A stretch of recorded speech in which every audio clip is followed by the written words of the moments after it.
It's January 15th, 2025. I am Actual Pearl, and it's time to get in the weeds. A wonderful Wednesday. It's nice, and it's kind of gloomy here in Toronto, but I guess that's kind of the weather for the foreseeable future here in Canada. Jeremy Lambert is here. He has had, for once, more sleep than I have. How are you doing, Jeremy? Well, it's snowy here. It's been snowy here. It's probably never going to stop snowing here. It's snow forever. Nah. Snow forever. Not justified. Not justified. Are they going to be chanting that in Cincinnati tonight? Nah, probably not. Well, I don't know if it's snowing in Cincinnati. I just know Cincy's 3 hours away from here, so their weather's a little different than our weather. Cincinnati weather. It's currently for the Fahrenheiters, it's 8 degrees and sunny. For the regular people, it's -13 and sunny. Tomorrow it's going to snow. Has it been snowing in Cincinnati past few days? I'm really just looking at the Google forecast, and it looks like it's going to snow Thursday, Saturday, Sunday. So snow has been happening in Cincinnati, or is about to. Maybe someone in the chat's from the Cincinnati area. Maybe they know.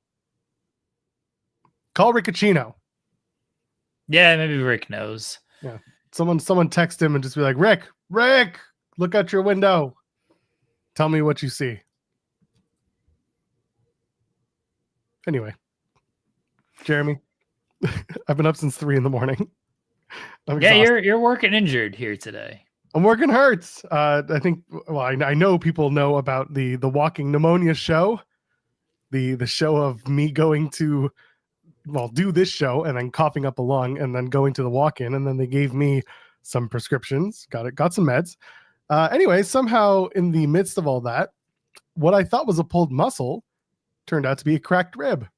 I went to the Emerge this morning, got up at 3 a.m. because couldn't sleep. I was in a lot of pain trying to lie on my side or lie on my stomach or on my back. And there was just this radiant pain, right across the back of where my ribs were. And I thought it was, at worst, I thought it was my appendix, but I also know my appendix is lower, and it probably would have been a bigger issue had it happened later on, or had I sat on it for too long.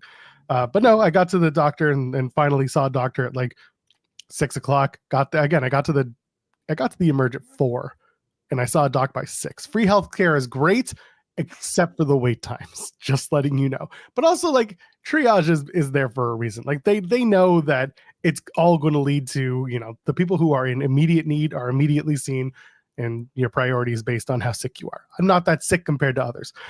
So they did the chest x-ray and they confirmed it. And the doctor, when she saw me, was just like, yeah, no, you probably have a cracked rib. And I was like, oh, what? Yeah, you just a lot of coughing. If you have pneumonia and you do a lot of coughing, you're going to have a cracked rib. I have a cracked rib and it sucks. It's painful. And you know what the worst part is, Jeremy? There are no meds that they can give you to make it better. You just 4 to 6 weeks of feeling like shit. You can take Advil and Tylenol, but there's no good shit. You know what I mean? There's nothing that's going to help it heal faster. They're just nah, it's going to suck for 4 to 6 weeks. I'm 2 weeks in. This sucks. You can't get some good drugs that'll take the pain away a little bit. I probably could, but I don't think they were giving it to me. And I apologize, Jason, in the chat being you only had to wait 2 hours. You got off easy. Yes, I fully admit that 2 hours in the grand scheme of things is pretty good. I live near a massive hospital. I got to that hospital at 4 a.m. I was already up, and I was may as well just go. And I immediately got triaged. I immediately got sent to the area that I needed to go to. I had to wait the longest waiting to see a doctor. That was the worst of it. My x-ray came like that because the x-ray had just opened up their doors at 6 a.m. So I was in and out, and that was that. But it sucks, and I'm in pain. Yeah, put some Tessamana. You'll be fine. Oh, people are saying drink some mana and get some of that purple drink. Yeah. Is that Zoa the purple drink? Maybe. Get some Sunny D. That might help. You should get some mana. That'd probably feel good, right? We've been through this. I can't get it anywhere in Canada. I feel like that's a lie. It's everywhere. Fair. It's a state of mind, Joel. It's not something you actually drink. I mean, it is, but it's also just a state of mind. Just pure mana. Got it. Oh yeah, that's right. It's not really here. That's right. If he wants a purple drink, I know a guy says king potato. My God, does Mana mix well with Diet Coke? We should find out. You should mix Mana and Diet Coke. You know, every time I've drank Mana on the show, I've not chased it with anything but water.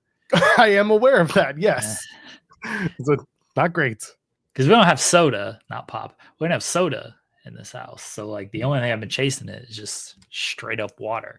Not like water's not a great like Mana, like a tequila chaser. Hint for everybody. Gray's in the chat saying cracked ribs and a TNA pay-per-view, rough times. That is also kind of a problem that I have today because I'm doing the TNA Genesis preview with SB3 over on the True Heel Heat channel after we get off this show. So I'm going to have to hope that I can still speak and continue doing my gig. Here we are. I'll be okay. And you'll be okay too, as long as you leave a thumbs up on the video. Go ahead, thumbs up, get the likes going, and subscribe to the channel if you haven't subscribed already. What's wrong with you? I'm broken, and I'm here, and I just want your subscription. Oh, and also Joel not taking the show off. Usually he would run from the grind on a day like this and not do the show. He almost did. I texted you at 5:30 a.m. telling you I met the emerge, and I said, feels like my appendix, but need confirmation. Will keep you posted. And then my response at 6:50 was, LOL, JK, cracked rib, see you at 10. I'll be exhausted. Yeah, you almost tried to get out of the show as you were one to do, but you showed up. I respect. I appreciate. You're not always here. I'm always ready. Okay, I'm always ready. Put me on Helwani. I'll tell them all about how I made a difference in the world. And then some dork will probably tell you it's a lie. Yeah, Chelsea Green got his ass. That ruled. That did rule. Shout out to Chelsea. That's a great relationship, Chelsea and Matt. It's just like you just kind of love the dynamic. Like they're good wrestlers, but they're also just children in the nicest way possible. They are. They have very like childlike styles. Yeah. Whatever. What's Chelsea gonna do? Like tell me I'm wrong? She play fights for a living. I'm no better. I talk about the play fighters right now for a living. What the fuck do I know? Cam saying, cook that little boy. That's right. Oh, took him right out, did she do? That was good stuff. Yeah, the busted open peeps, they don't work with cracked ribs. Bully Ray gets a head boo-boo, and he's just like, can't come to work. Call in Dreamer. Call Dreamer. Dreamer's just like, I'm busy. I'm doing TNA stuff. Call Denise. And Denise is like, I'm sleeping. Go away. Denise doesn't sleep, actually. No, Denise doesn't.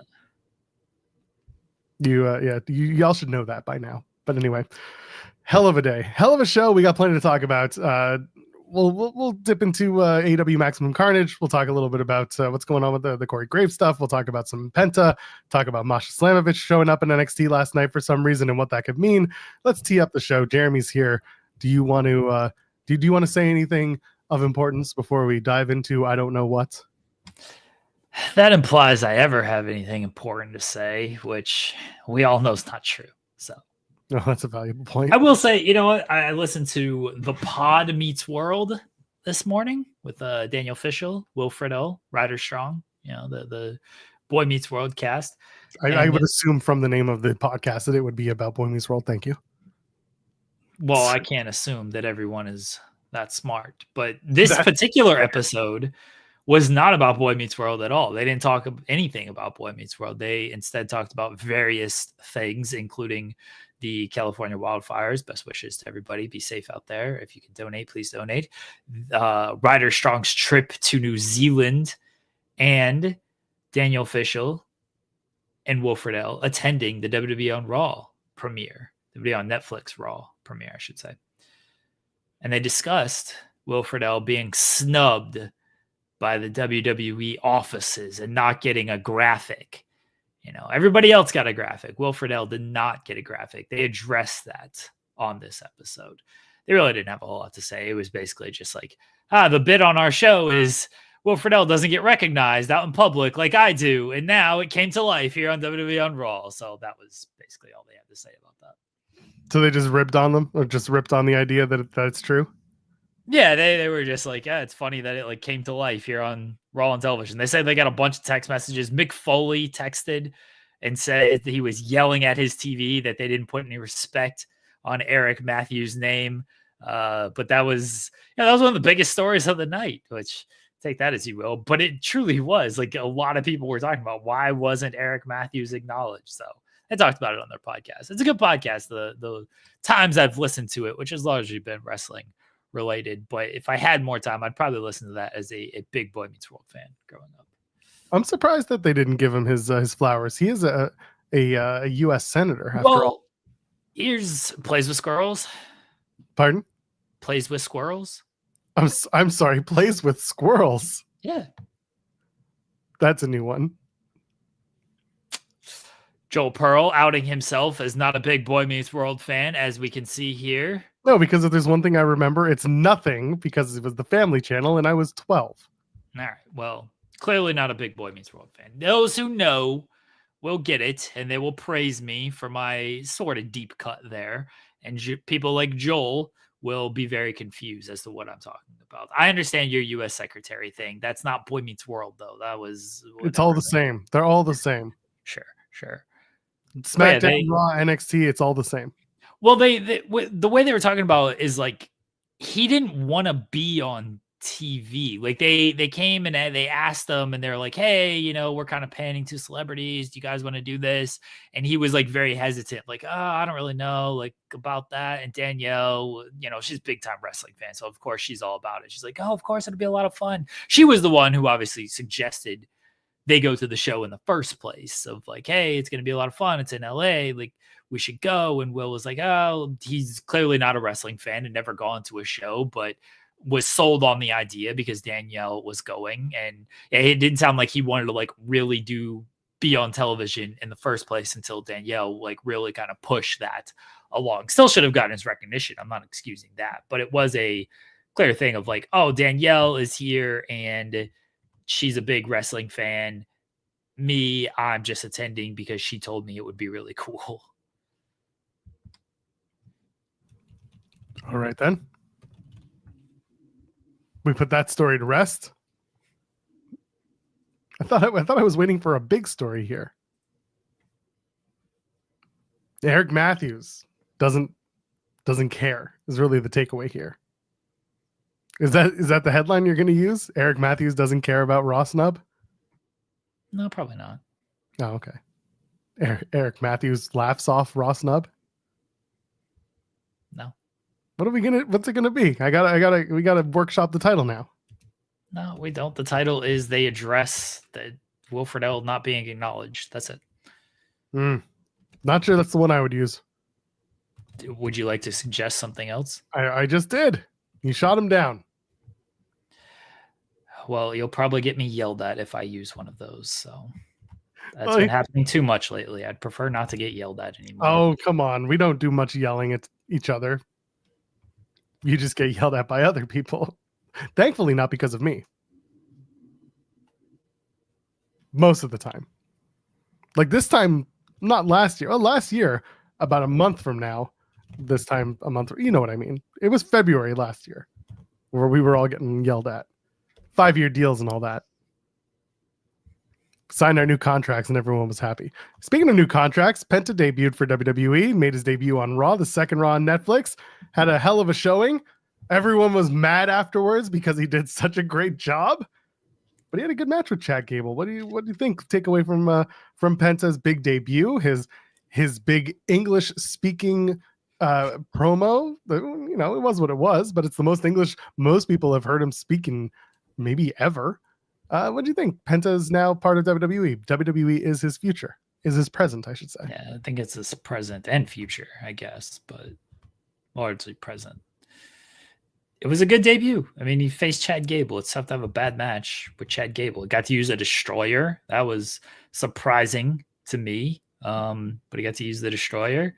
He won. He looked good. He got a lot of offense in, and then his post-match promo was good. Like the presentation, I think, as a lot of people have pointed out, but the presentation certainly made it feel like he was a very big deal. And now we'll see what they do in the follow-up, because it's easy to have a strong debut and it's very difficult to keep people interested after that.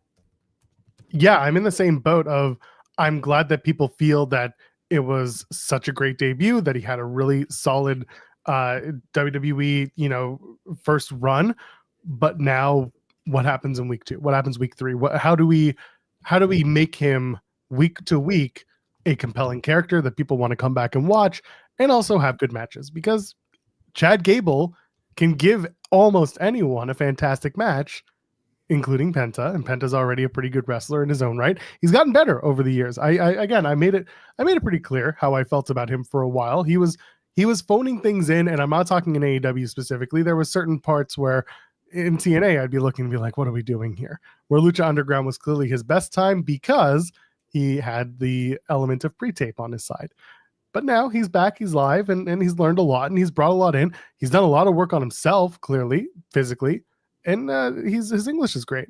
By the way, shout out to Michael Cole, who was clearly watching our show on Monday, called Penta the worst kept secret in WWE.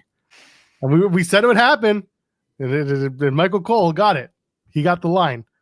And the theme, boy, that theme is basically Rage Against the Machine's Killing in the Name Of, to a bit of a different beat, but it's the same da da da da da da da da da da da da. It's the same thing, and it's the first thing I noticed. Penta's good. He'll have fun as long as he keeps up this momentum, or at least this presentation, and as long as WWE continues to be interested in being in the Penta business. Yeah. Who's next for Penta? Is it Penta and Roman Reigns? No. Oh. Penta and John Cena? Probably not. According to Dominic Mysterio, it should be Penta and CM Punk. That was hilarious. The best part is that Punk hypothetically could never see that because he posted it on a platform that Punk doesn't allegedly use. Yeah. That's what I would do. It should be Dominic and Penta next. The winner gets the Mysterio name. Dominic and Penta, I don't know if that's it, but Penta and Judgment Day isn't the worst idea in the world. Yeah, thinking about it, it could work. I don't know. I don't know where he fits, because there's a lot of different characters. Penta and Finn, Ryan is mentioning in the chat, is a good shout. Again, going back to Judgment Day as a potential group to work against. But I don't know where he works and what kind of stories he tells with who, because he's his own guy. He's also not like they're clearly not clearly. It feels like they'll keep him away from the LWO for a little bit just because they don't want that whole, oh, it's a luchador, so he's going to be friends with all the other luchadors. I feel like maybe him coming in and eventually working with Braun Breaker is another path that they'll take with the Intercontinental Championship, which I wouldn't mind. I would like to see that. It would fit. Well, Sheamus has got to lose another Intercontinental title match first. That Saturday night's main event has turned into the most random and funniest event they could possibly do. They're doing Gunther and Jey Uso for the World Championship, basically saying this is Gunther's Royal Rumble. Have fun. And then you've got this Intercontinental Championship match between Sheamus and Braun Breaker, right?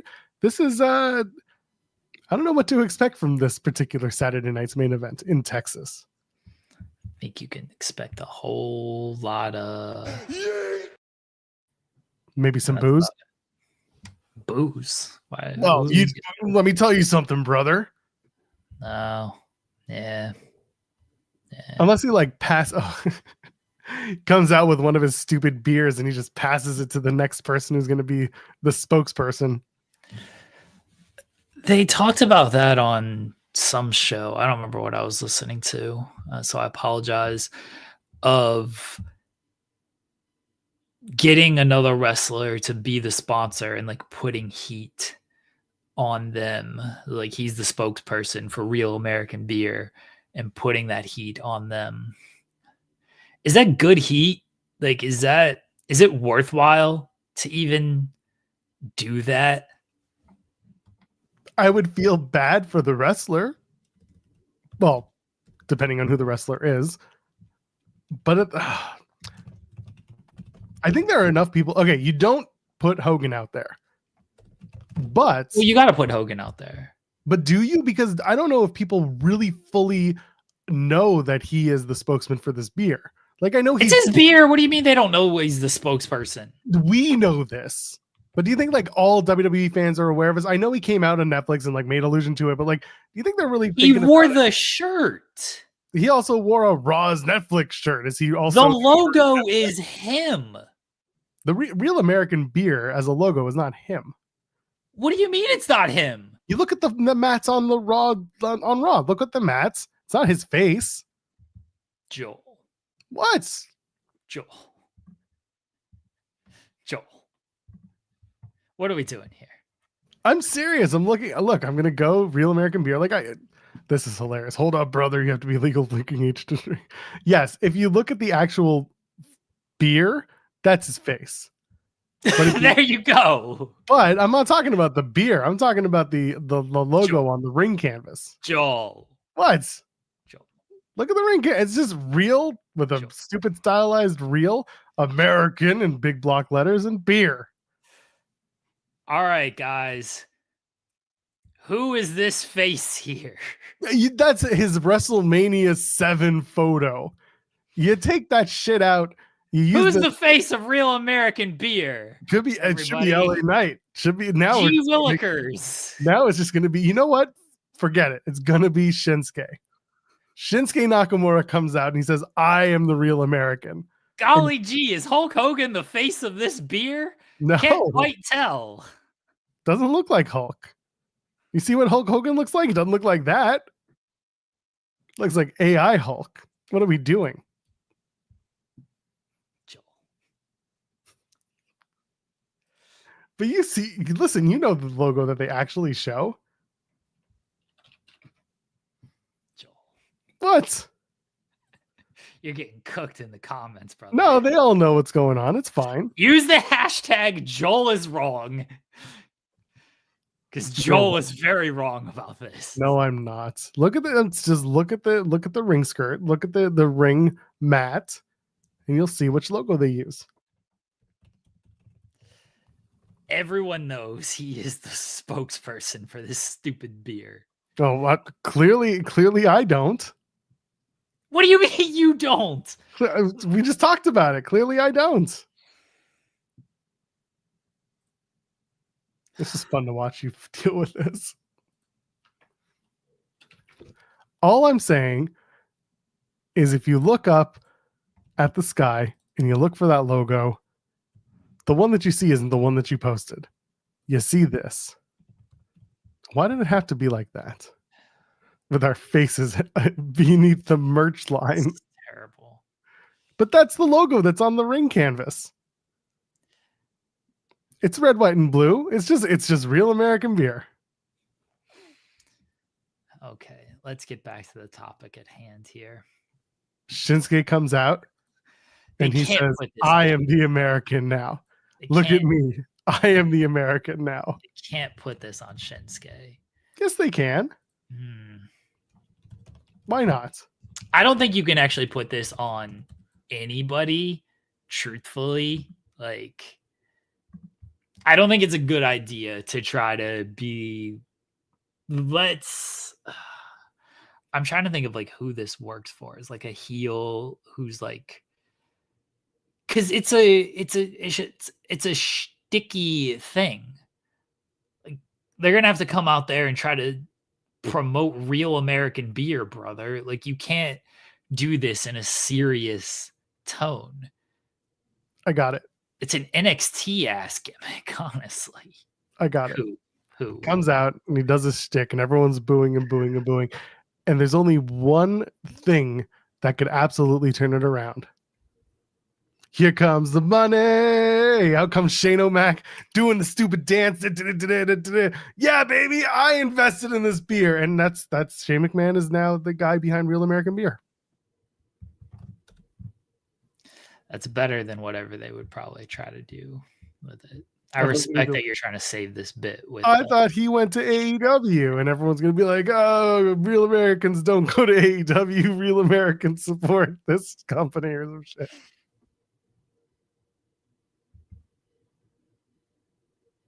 What? A whole lot of silence for someone who knows I'm right.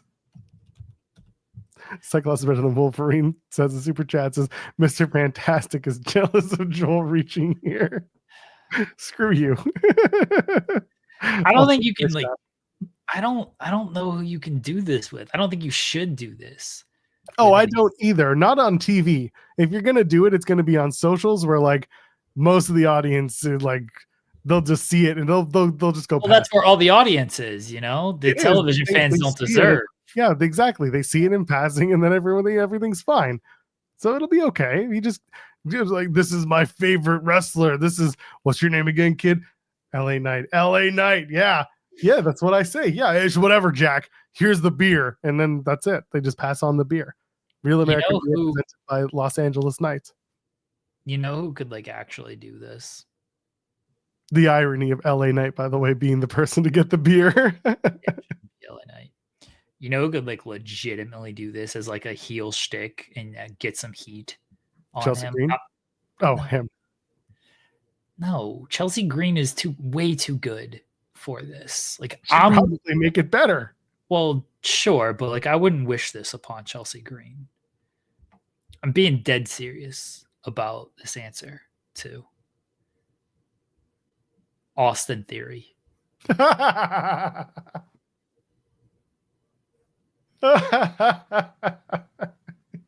Oh no, you're being serious. Why? What do you mean why? Why? Austin Theory, it wouldn't be good. No, nobody who does it would be good. But like Austin Theory is a guy who could legitimately do this and it would make sense. Like it would make sense and it would get probably the wrong kind of heat on him. But as a heel character, like it would do something for him. Grayson Waller would have to like disassociate with him. Like he's drinking this real American stuff. Pulls out a can of Foster's. Yeah. And then again, Australia, I know. Australians, I get it. Foster's is garbage, yes. But Americans don't know. Grayson Waller would make it very much a shtick of like, but he loves Australia though. He hates everywhere else. That's the thing. He's like, he doesn't like disavow Australia. He bigs up Australia and says like America is bad. But that's why he could make it a shtick of like everything in America sucks except for real American real American beer. Like he could do that. Everybody, like nobody else could like really do anything with this. And otherwise it'd be full just like comedy. It just wouldn't be good. Austin Theory and Grayson Waller to an extent can lean into it enough to where it would still suck, but at least it would like fit the television show. Give Pretty Deadly the real American beer. We don't like beer, but we like this beer. Yeah. As much as we love our musical, Pretty Deadly the musical, coming soon. You'd do it. You'd be all over that. Would I? What do you think would come first? A new flavor of the beer or the new musical? You can't have like new flavors of beer. What do you mean new flavor of beer? Oh, you can do new flavors of beer. You come on. Yes, you can. You can have pale ales. You can have, I'm going to be honest with you. I don't drink beer.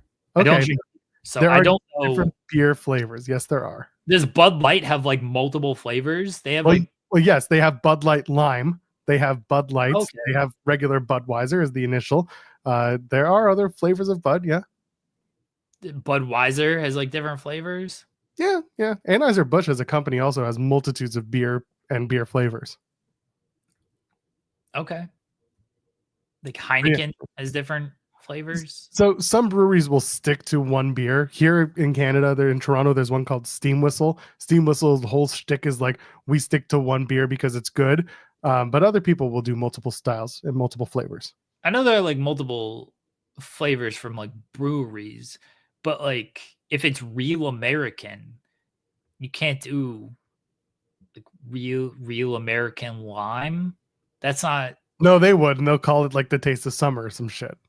The real American summer. Okay. All right, I see where you're going with this. Yeah. Okay. It's all in the branding. It doesn't matter how you do it as long as you brand it the way that people think it'll be good. Well, it's not going to be good. That is also true. But either way, I think that you give them real American beer and let them write the entire musical while they drink real American beer. Just seems like they would get Trump and not accomplish anything. The real American summer shandy. It's like that's the most American dad Roger thing you could say. We need more summer shandies and pecan sallies. Yeah, Can you tell I've been up since 3:00 this morning? I don't drink beer because I do drink the Mana. I've had some Love is Wine, just chilling for like a year now. Jeez, that's a long time. Well, you know, it's got to age. Love is Wine ages well, I assume. But I don't know about that. Why not? I feel not all wine tastes good as long as you wait for it. Not all wine needs aging, because some wine is just cheap and garbagey. How dare you put that on the Love is Wine? Why would you imply that this $12 bottle of wine based on a reality television show is cheap and garbage? Sometimes you just have to let it sit. Butchism sent a super chat saying Penta versus Malachi Black at WrestleMania in a y'all know where we used to work match. There are plenty of those. You could do a whole thing. Do that. You can throw Ethan Page in there. Cody Rhodes would come and hang out. CM Punk would probably be the guest referee. It's fine. I wouldn't do Penta versus Malachi. I think Malachi Black is coming back to SmackDown to take over the Wyatt Six. Let's go. That was a hell of an announcement. I love the non-announcement from Karrion Kross. We don't have to worry about them anymore. They're on SmackDown. Flippant comments. It's great. Now he was upset though. He was blaming the Miz. He's like, if I find out you had anything to do with this, like he was mad. Everyone blames the Miz. That's what the Miz is here for. That and to lose to Blue Thunder Bombs. Did you hear? He lost via Blue Thunder Bomb in his match on Monday Night Raw. Yeah. I don't know if you heard about that. I don't know if you saw that. I watched the match. I have That's eyes. Good. Yeah. Oh, they are absolutely. Ken points out they're going to have the arm bar is going to be sponsored by Real American Beer this year. Easily. 100%. You know, go even further. Next year, Royal Rumble, Saudi Arabia, sponsored by Real American Beer. Can't do it, but they will.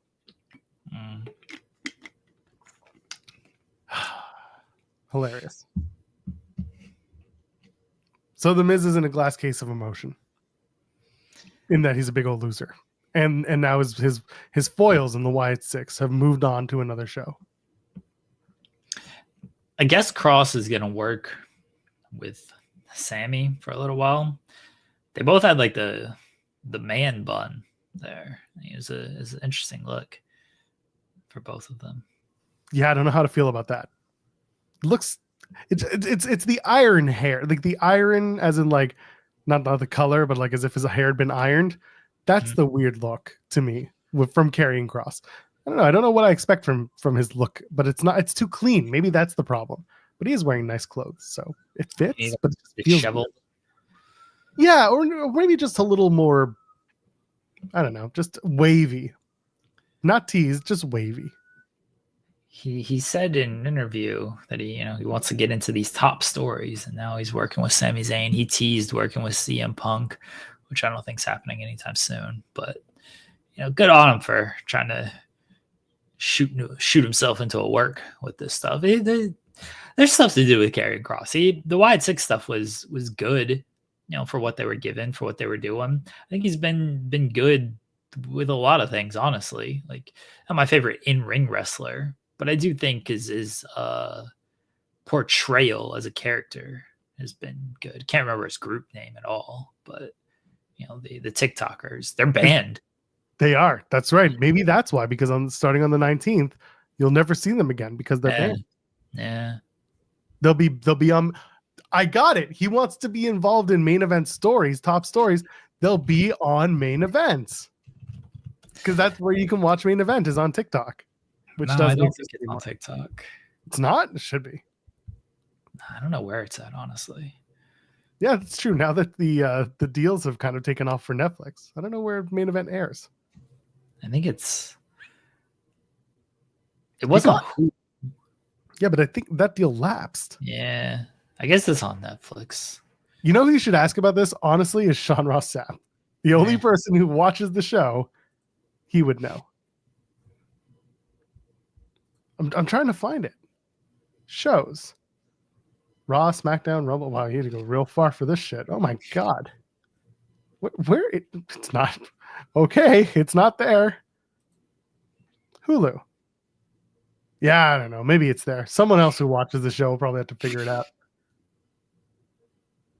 Did you know that there's a Hulu $82.99 a month package? You get Hulu with ads.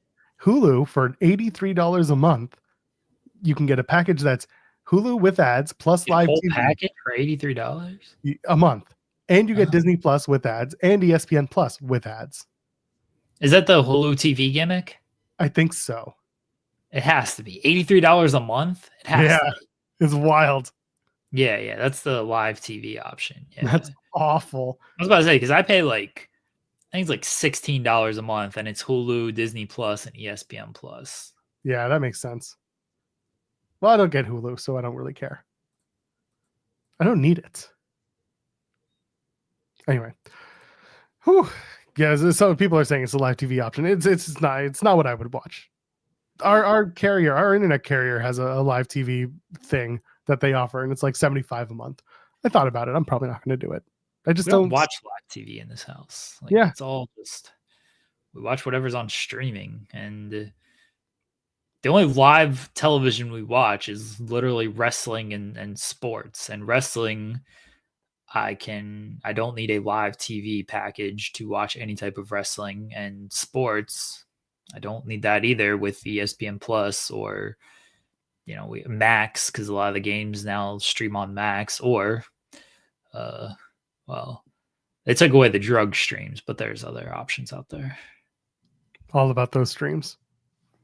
I'm trying to think, like, I have access to Bell in Canada because my folks use that. Like, they still have their Bell TV, so I watch that on streaming because it's the only good thing about TNA moving to Bell was that I had access to Bell, so I don't have to watch TNA Plus anymore. But I gotta say, the quality is not very good, and I still can't tell if it's a TNA thing or if it's a Bell thing. But other for that, like AEW, I'll watch on Triller because that's much better than any other option in my opinion. Although Netflix for WWE has been good too, but getting Netflix hasn't really changed my watching either. I still watch most of my stuff on YouTube, just YouTube videos. I don't watch YouTube TV or anything like that. It's just I watch stuff on YouTube and that's about it. I'm not a big TV watcher, not even a big Netflix watcher, with Netflix being in my rotation now.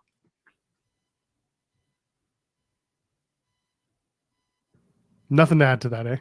Not really. Yeah, I get it. Yeah. I do. Anyway, what else from Raw stood out? Rumble's starting to take shape. CM Punk. A lot of names. Man. They even mentioned them enough on the air that I remember none of them. You got CM Punk comes out, cuts his promo, and then Seth Rollins comes out, and CM Punk is all upset about that. Oh, it rolls how much he hates getting interrupted. He plays it off very well. Like, I'm sure he doesn't actually like obviously he knows it's gonna happen, but it rolls that he just like falls to his knees and hits himself with the microphone. He's like, why can't Rhea Ripley interrupt me? Why does it gotta be this dude? Oh, very funny. So good. And then after all that, you got Drew McIntyre coming out and saying, "Oh, look at these guys in the ring." I just wanted to use a Drew McIntyre impression, and that's it. That was it. The three of them are in the Rumble along with LA Knight. Yeah. Jey Uso. Well, maybe not Did he Did he say he's in? Yeah, he said he was in, or they said he was in. It's funny that he gets the world title shot and gets to go to the Royal Rumble that weekend. Yeah, good for him. Well, it's the following weekend, but yeah. It's all the same. Roman Reigns is a big name that's going to be in that. John Cena, of course, part of that. It's becoming a stacked Rumble. And with the conversation of what are the two big championship matches going into WrestleMania, okay. It's not, the question isn't how important is the Rumble to you, but knowing what some of the reporting has been, has that changed how you've looked at this year's Royal Rumble and how things might shake out? Does that make more sense to you? A little bit, but not really. Like, I don't let the stuff that is reported really affect my enjoyment of any of the shows. Like, I obviously pay attention to it. I like to know stuff so I can get stories done, but the stuff that's been reported is basically what Punk and Roman and Cena and Cody, right? That's what you're talking about, correct? Yeah. That's what I'm talking about. And those guys are in the Rumble with the exception of Cody. Yeah. So it's not going to affect my enjoyment at all because 3 of those guys are in the Rumble. I don't know who's going to win. I can surmise maybe Punk or Roman or Cena, although we both kind of agree Cena's probably going to win Elimination Chamber. So, okay, then it's Punk and Roman. But if that's one of the main event matches, well, one of them's got to get a title at some point. So how did they get to the title? That doesn't really affect my enjoyment when it comes to the Rumble. This is a pretty big Rumble. The thing with the Rumble every single year is that it's always like 3 people who have the best shot at winning. And there's never really more than 3. You can maybe talk yourself into this person or that person. But at the end of the day, like last year you kind of figured, oh, well, Cody or Punk is going to win this thing. Nobody else in the Rumble last year felt like, yeah, this is the guy that's going to win this. Unless you were talking yourself into, oh, what if The Rock is number 30 or Steve Austin is number 30? Like, that's the only way you could really talk yourself into anybody else in that Rumble. But usually it's about 3 people who are going to win this thing. Like, no knock on Jey Uso or LA Knight. They're good names to have in there. But I'm not talking about, like, I'm not talking myself into Jey Uso or LA Knight winning it. I'm looking at this lineup, and even if I didn't know what the reporting was, I would say CM Punk has a shot, John Cena has a shot, Roman Reigns has a shot, Drew has an outside chance, but otherwise, nobody. I'm not talking myself into anybody else. Like, Seth has an outside chance. Like, they've done a good job this year of actually giving you more substance and more potential options there. But I'm still looking at basically Roman and Punk to win this thing. And that's what I've sort of been looking at for a couple months now. And that's fair. And when I come at it, the way that I was positioning the question wasn't so much your enjoyment that it's either going to be a good or bad Rumble based on what you know. It's more, does it add to the intrigue of who can win? Is it something that has kind of, has that influenced your decision based on the reporting and based on the things that we've come to find out? And, I see chat kind of getting in there too and saying both Rumbles sound stacked, and they do. That's the thing. The women's and men's Royal Rumbles have the opportunity to tell 2 very different stories with very different characters. And as a result, regardless of what we know, or not what we know, but what's been reported as what will be WrestleMania's big matches, it does give you pause as to what you expect versus what could happen at the Rumble this year. Because not everyone's going to win. And not everyone's going to, have the best showing at the Rumble. But there are a few names in there that have the potential to have some of their stories really evolve for WrestleMania coming out of the Royal Rumble. I think they're gonna do a double finish. As long as that guy doesn't come out here, throw his jacket down and to the ring, and then slide into the ring and tear both of his quads at the same time. I'm talking about Triple H, the man who hates coming out to the ring. This is my really bold prediction, because they haven't done one in a while. And if Triple H and Shawn Michaels love anything, they just love doing stuff from 20 years ago. And it's been certainly 20 years since they've done this. I'm thinking 94 style of Brett, one side, the other side. Yeah, okay. Yeah. I'm thinking they do a double finish here. You know, Punk would love to be Bret Hart. So yeah, I think they do. Here's my all right, I'm gonna go very bold with this booking here. Okay. Here we go, everybody. Walk with me, not Elias. Walk with me on this finish here. Punk and Roman do the double finish. They both feet hit at the same time, right? Sure. Okay. Night one, WrestleMania. Night one, WrestleMania is going to be CM Punk and Seth Rollins opening the show. That's going to open it, the show. And then the closing match is going to be Roman Reigns against Cody Rhodes. All right. Roman Reigns and Cody Rhodes is the closing match. We're not doing any Cody and Cena. I'm going off script here. Roman Reigns, Cody Rhodes, the closing match of night one. Roman wins. Punk beats Seth. Punk and Roman closes night two. Roman wins. We're doing Cena and Gunther, by the way, for those curious. We're doing Cena and Gunther. Oh, you're doing good. Gunther's going to keep that title all the way through, eh? Yeah. Till Mania? Okay. Yeah. I was more confused as to why Punk and Roman both get eliminated at the same time and don't get the main event also at the same time. But they both get matches at Mania.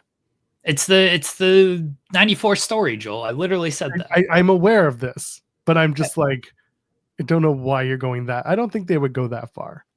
I don't think they would go I think they go as far as to give you that 94 finish. I don't think they give you the full story. Also, it's Heartbreak who really likes going old. Heartbreak is the one who likes pulling those old stories now, especially ones that he had to deal with, or ones that he was the protagonist in. Don't call him Heartbreak. That's what he is. It's Heartbreak and Legend. That's how you have to. That's how I had to speak to them now. That's how you introduce yourself. What's up, Legend? What's up, Heartbreak? So dumb. Wrestling is so hot right now. Do you think it's hotter than it's ever been? Hotter than the Attitude Era? Hotter than your wife's? How does it feel to be you, Legend? How does it feel to be you, Legend? Never gonna let the person live that down. You're more like Hick and Heartbreak. Sup? No. Heartbreak Bottom. No. It sounds much worse. Stop it. I can't stop it. I've been up since 3 a.m. and it's almost 11. I am completely shattered. Do you want to take a nap, like on the air? More than anything in this world, but I don't think a nap stream is going to make us as much money as when other streamers do nap streams. Might. Yeah, you never know. I have a very good feeling that for us it wouldn't do as much. Also, then I'd have to take my setup and put it in the bedroom. It just doesn't work. I don't want to nap here. I can't nap in this chair. This is a work. Nah, this is a working chair, not a shooting chair. And well, not with that attitude. That's fair. And then this chair, I mean, I could take a nap in this one, but then I gotta reconfigure everything just to get there. I've thought about it. I've thought about doing podcasts from this black chair behind me. One day I might. I gotta move some stuff around again. Okay. I would like to take a nap, but we'll get there. Just not right now. I gotta do this, and I gotta do the True Wheel Heat TNA Genesis preview. Then I can take a nap. Of course, knowing me and SB3, that Genesis preview is going to go like 2.5 hours. What's there to preview on that show? Exactly. Joe Hendry wins the title.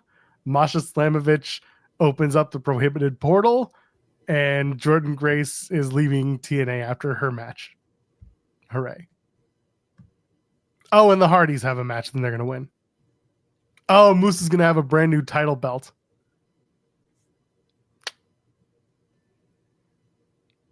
You know what I don't like in wrestling? Oh, you know, really, buddy, start the list. We've already gotten 700 pages deep in this thing. You know what really grinds my gears about wrestling? I'll tell you. I'll tell you mine in a minute. Go ahead. Can we stop like just disrespecting titles? I think it's so stupid to like disrespect titles, to like toss them on the ground, be like, this belt is so ugly, get out of my face, and then toss it. Jon Moxley holding the world title in a briefcase, be like, I don't even want to look at it. I don't think that serves any benefit to do that. I don't think it's good heat, because I don't think the fans care to boo because they're disrespecting the titles. I think we're at a point in wrestling to where it makes the company look dumb rather than it gets heat on the wrestler. That's where we're at. Like back in the day, sure, you could do it and it's like, oh, I can't believe they would disrespect the title like this. In 2025, because now everybody is so, online for the most part, I think people look at it more of like, this is a dumb thing that the company is doing. Why would the company do this? More than, oh, I'm so mad at the wrestler for doing this. I do like this. This is a good point. Naito treating the IC title belt like shit when he was in New Japan Intercontinental Champion. He would just toss that belt up and just let it drop to the floor. That stuff was great. And it pissed off New Japan. That was kind of the best part, was that he was the heel who pissed off New Japan with that treatment of the title. You can make it work, but you shouldn't be allowed to. And no one should be allowed to like continue that happening. On the other hand, I think if you're someone who's going to disrespect a title, throw it in the trash, because you just know that Hacksaw Jim Duggan is going to pick it out. That's the only reason you do it. You see, in WCW, in the year 1999, the television title was around the waist of Scott Hall.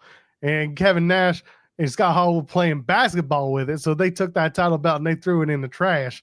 And then, why am I doing a Dutch Mantel impersonation? Yeah, is that who your impression was there?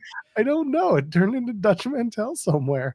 And then on WCW Saturday night, or maybe it was Thunder, you got him pulling it out of the trash. Yeah, I know. I saw it. I know. Just wanted the chat to get it. They got the reference. Okay. Get it?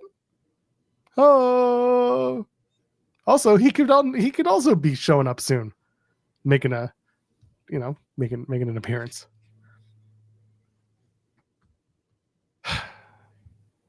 Television titles belong in the trash. That's really the takeaway from this entire conversation. Where were we? We did the Rumble stuff. Lyra Valkyria, speaking of titles, she won the Women's Intercontinental Championship. It's a good match. Good sprint of a match. What do you think of this? Dakota Kai doesn't win, but Lyra is the new champion. Did you freeze? No, you're here. You're good.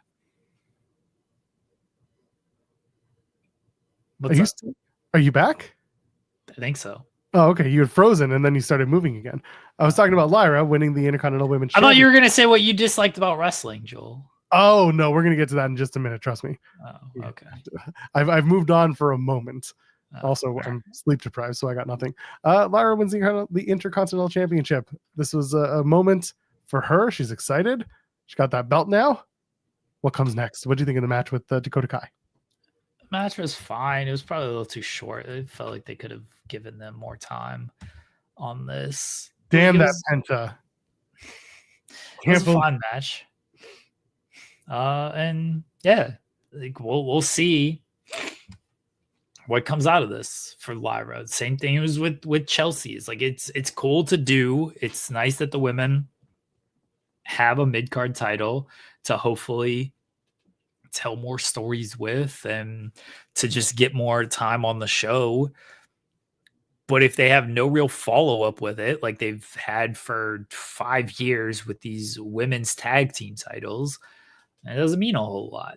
Chelsea's done a good job with the US title, but at the same time, she's still feuding with Michin, which is a feud that's been a thing for months now and was just fine without the title. The title hasn't really served the feud. The feud was already there without it. It's helped it in some ways, but it's also just felt like it's part of a prop there. Like, all right, well, now we have a title to go after. You were doing a good feud without the title. So we'll see if it actually enhances anything or if it's just, hey, we have a title, so now it gives us more of a reason to put the women on television. Which, if that needs to be their reasoning, fine. I think they should have better reasons, but whatever gets them on television. Well, the better reason is that you can sell that Women's Intercontinental Championship on WWE Shop for a lot of money, and people will buy it. Remember the All Elite package where you can get side plates for your championship belts? That's what it is. The Intercontinental Championship is that. I largely agree with you. If you're going to have it, then the stories that you tell with it should make the title more important as you go along. Otherwise, what's the point? You could just have a story and let those stories end up with the victor going upward in momentum and then moving up towards a world championship caliber match. This is with the hope of a growing roster. The idea here is that they'll put more emphasis on who is on their way to the top and making their stops on the way to the mid card with the title belt. If they can't tell stories from that, then I agree. Too many belts. We're just mucking up the waters. What are we doing other than just giving parity to the men's championships? Parity as in Parity, not parity as in it's a parody of the men's titles. I am happy to see Lyra win it. It didn't surprise me at all. I was kind of expecting it from the get-go, but my hope is that from here they really figure out what her, not just what her character is beyond Warbird Lady, which I mean I love it, but not everyone. Woo! And she does this. Ka! Do with their hands. I've been following her since before WWE. Like I really truly am a fan of Valkyrie when she started out and all that stuff. But there's certain parts of this character that just aren't developed yet for the traditional WWE audience. So I'm hoping that with the title like this gives her a chance to spread her wings a little bit more, no pun intended, and show off that she's more than just Warbird Lady who does voguing, as Greystream says in the chat. Gah! Her and Chelsea Green should have a match at Survivor Series this year. If they're both still champions, do that match. I don't like when they do that stuff. Think Chelsea comes out in a bird outfit just to make fun of Lyra? That's all I want from this entire feud is just Chelsea showing up in different bird outfits. Why is Chelsea feuding with Lyra all of a sudden? I don't care. Chelsea just needs to feud with people all the time who aren't just Michin. Fair on that point. Fair. Chelsea would be great on any type of feud, especially something like that. Lyra should just be a Moira, just getting some crows, go around there, getting a publicist, and, have a big premiere, everything. Does that make Katana Chance Alexis? Oh, I don't like that, but it's kind of the closest thing you got. Would it be Katana Chance though? Who did I? No, say? Who's the girl that's injured and off television? She got called up and did like one show. Oh, oh my God, KJ. Kiana James. Yeah. Kiana James can be Alexis. I think that'd be good. That fits. Yeah, that fits better. Yeah. What about Chelsea Green and Kiana James? What if they worked together? What if they were a tag team? Chelsea's got Piper. What does she need? Well, eventually Piper's not going to be there. Nah, why? You know. They're on separate brands. Stop it. The transfer window's still open, Jeremy. You show up wherever you want, whenever you want. I guess so. Unless for some reason Karrion Kross makes the announcement that you jumped over to SmackDown. Yeah. Still don't know what that is about. Yeah, what are the TikTokers doing? What are the dance girls doing? Oh, are they still around? Allegedly. I think one of them might be injured, but don't report that. That's speculatory at best. But yeah, the Piper, I agree with this. Piper is the not so secret service. It was very funny. And she's wearing the earpiece on SmackDown and walking around pretending to be the secret service. It was Yeah. fun. Yeah, you don't need to put anybody with Chelsea and Piper. They're fine. Kiana James being the publicist for Lyra is good stuff. And Lyra does not want it, and it's completely reluctant. Yeah, it's got to be because Kiana James is a heel and Lyra's babyface, so Lyra is very like weary of the whole thing, and but Kiana James keeps like pressing it. I wouldn't hate it. I'm hoping that Kiana James comes back soon, I should say. She seems to be hinting that she's getting closer, but who knows what's going on there. Hopefully she's doing okay. But these are ideas that, believe it or not, as silly as they come off, these are mid-card championship title ideas with characters that you can make make use of. And we already know that Michael Cole's watching this show, given the fact that he called it the worst kept secret in wrestling like we did. So clearly, pay attention. Something's going to happen. If Kiana James shows up next week and she's like, I am now the publicist for Lyra Valkyria, then you and I are going to have a chat with WWE PR and their creative teams, because I want to cut in on that shit. Good luck trying to get money out of them. I know. God, maybe we should just ask for a t-shirt. Maybe they'll give us one of those. Nah. Even that. Oh, is there anything else from Raw that we need to cover up? I don't think so. I don't think there was anything that needed work. The street fight. Hopefully that's the end of that. It seems like it. Pretty definitive win from Damian Priest over Finn Balor. That doesn't mean anything. Who cares? Finn Balor just going to come out and just be like, oh, you got a good win over me, big man. But guess what? Can you do it in a cage on Saturday night's main event? And then Damian Priest comes out and says, no. And then that's it. He just walks away. But this man can. Out comes Penta, and it's Penta versus Finn, and everyone's happy in the chat again. Babyface Priest beating up a man on a stretcher. You know what? I get it. That was weird. I saw people call attention to it, and I was just like, just let it ride. Just let it exist. It's in its own vacuum. Damian Priest was angry. He's had so many opportunities to get screwed over by Finn Balor. He's just taking back what's his. He's recalling his thing.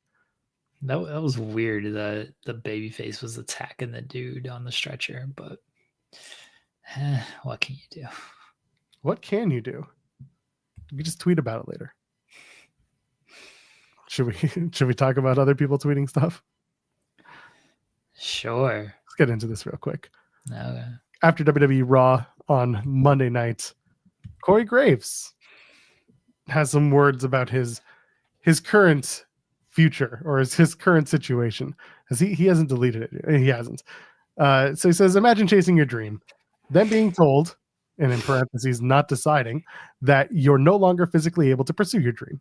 Then you dedicate your life to something quote unquote dream adjacent and being pretty effing awesome at it. We're like an hour in. I could have sworn. Who cares? And then when it's time to enjoy the fruits of your labor, being told you're not famous enough to do your own job, just in case you wondered where I've been. So, I mean, first thing I thought was, no, I know where you've been. You were on Tuesday night. I know where you went. And so allegedly he was there on Tuesday. Well, the last Tuesday he was there. Yeah, allegedly. I mean, his physical presence may have been there. You may have heard his voice a couple of times, but I don't know if he was really there. He was just on his phone making comments. Was he ordering his DoorDash meal to his hotel for after the show? And then today, or sorry, not today, 2 days ago, this would have been Tuesday morning, he just tweets out, "I've got a lot to say. Don't miss hashtag NXT tonight on the CW tonight." Used tonight twice, but okay. And then microphone and flame, and everyone's like, "Oh, Rudy TD worky shooty." And then the report came out from PW Insider initially that he was seen at the Orlando airport leaving. And then Fightful Select would then follow up and say that Corey Graves would not be on NXT on Tuesday night. He was not. We were left with the usual Vic Joseph and Booker T, oh shucky ducky quack quack pairing, and no Corey Graves. It's a very interesting situation, especially because if Corey Graves is upset and Pat McAfee is maybe the reason for that, given the quote unquote not famous enough part, and Pat comes and goes as he pleases, to me, it feels like Corey Graves might just be a little bit burnt out. That's how it felt to me. And he just didn't like the decision to have him not be on the main shows. How's that being burnt out, though? Sometimes you can take certain changes or certain criticisms with stride. And if you do too much of it and you really feel like you deserve better, it comes out in different ways. And sometimes that is exuded through burnout. I think the man's a little bit burnt out. I think he's been through a lot over the last year personally as well. Yeah. Being a new father is a tough gig. Going through that. And of course, your wife is working on her health and trying to get herself, back up to 100%. That's a possibility that takes its toll. I'm not making excuses for the man, but to me, part of me was like, well, given all the stuff we've heard so far, feels like maybe he's just feeling a little burnt out and underappreciated. But who knows? Could be. It could also still be a gimmick. I don't know if it's burnout. I don't know if it's a work or a shoot. His brother, Sam Adonis, saying not a work.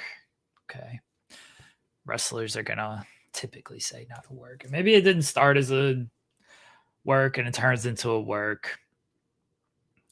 I will say I understand Corey Graves' position if what he is saying is true. Corey Graves has always done what he was asked to do.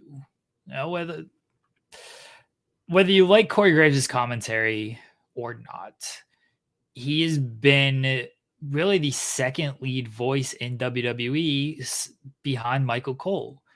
He's been the color commentator. He was asked to do play-by-play with Wade Barrett for a while when the shift happened, where there were changes made, and they didn't have a play-by-play guy until Joe Tessitore came in. Big changes with Raw moving to Netflix. SmackDown is now on USA. SmackDown's going 3 hours now. McAfee just comes in. He gets his spot back. Tessitore's there. He's obviously great at play-by-play. He takes that role. Tessitore and Barrett already have chemistry, so you're not going to mess that up. They want Cole and McAfee for Raw, so they don't want a 3-man booth. Corey Graves has filled a lot of roles, been thrust into positions that maybe he didn't want to do, as far as doing play-by-play stuff, being part of 3-man booths. And now it did feel like he was a little cast aside. He's like, just go down to NXT, go to NXT, be with Booker T and Vic Joseph. And again, a 3-man booth, which I don't think always works that well. Especially when Booker T is there. Yeah. I can understand his frustration with that. I'd probably be a little frustrated too. So I don't know if it was really necessarily burnout. I think it was, look at all I've done. Look at what you've asked me to do. Look how I've stepped up in various roles. Now we got these big changes where you're promoting the biggest era ever, the biggest move ever. We're on Netflix. We're on the most homes, blah, blah, blah, blah, blah. And I'm not part of that. I'm on the third brand for CW Network, which, was promoted as a big thing in September, but now the novelty's kind of worn off on the CW move. That's just what happens. This is where you're putting me as the third guy on the third brand. I'd feel a little frustrated too if that's his real position. So I get where Graves is coming from, honestly. Now, if they turn it into a work, so I thought it wasn't a work at first because I largely agreed with what he was saying. Yeah. Maybe not necessarily agreed with what he's saying, understood what he was saying and understood his point of view with everything. I think these things can always be handled better than let it play out publicly. Like, and maybe they were. I don't know. I don't know if Corey expressed these frustrations behind the scenes and was like, "Hey, what's going on here?" And he just got a run around, got a non-answer. No idea on that. So I understood his frustrations and thought, like, oh yeah, as I just laid out of why he might feel this way, to go out and publicly say that. If it turns into a work, I don't think it serves anybody. I really don't. I don't think announcer feuds serve anybody. I think they're just kind of stupid. Look at all throughout history. Dusty Rhodes and Larry Zbyszko, they tried to do some stupid feud with them. Obviously, Michael Cole and Jerry Lawler, that whole thing. The announcers should be there to enhance the product, to enhance the characters, to enhance the stories. And then you froze. This is a great freezy frame, though. He's going to come back. There you go. You're back. You're talking about enhancing the stories and enhancing the characters. Okay. The announcers should be there to enhance the product, to enhance the characters, to enhance the stories. They shouldn't be there to get themselves over. That's not their role. It's not. If it happens almost organically because they have a memorable call or they're so enthusiastic that people take to that, fine. That's gonna happen when you speak so much. Like, Jim Ross rightfully gets praised for all the calls throughout history. He wasn't trying, I don't think, to get himself over on that. It just naturally happens. Al Michaels, when he says, do you believe in miracles, wasn't trying to get himself over with this call. It's just a call in the moment that people latch onto and they praise for years and for decades after. That's just what happens. The goal of an announcer should not be to get themselves over. So a feud between a feud between Pat McAfee and Corey Graves only serves themselves. And I don't think that does anything for the actual product because Corey Graves, maybe he's going to wrestle full-time out of it. And if that's the case, at least he gets something out of it. Pat McAfee's not going to be a full-time wrestler. He's just going to go back to being an announcer. And then you got this weird dynamic of, okay, when he's calling a Corey Graves match, how does that go? If Graves is back on commentary, it's just, I don't like it. I don't like when announcers get involved with the story so much, especially if they're going to lead to a match with each other. It just doesn't, to me, it doesn't serve anything.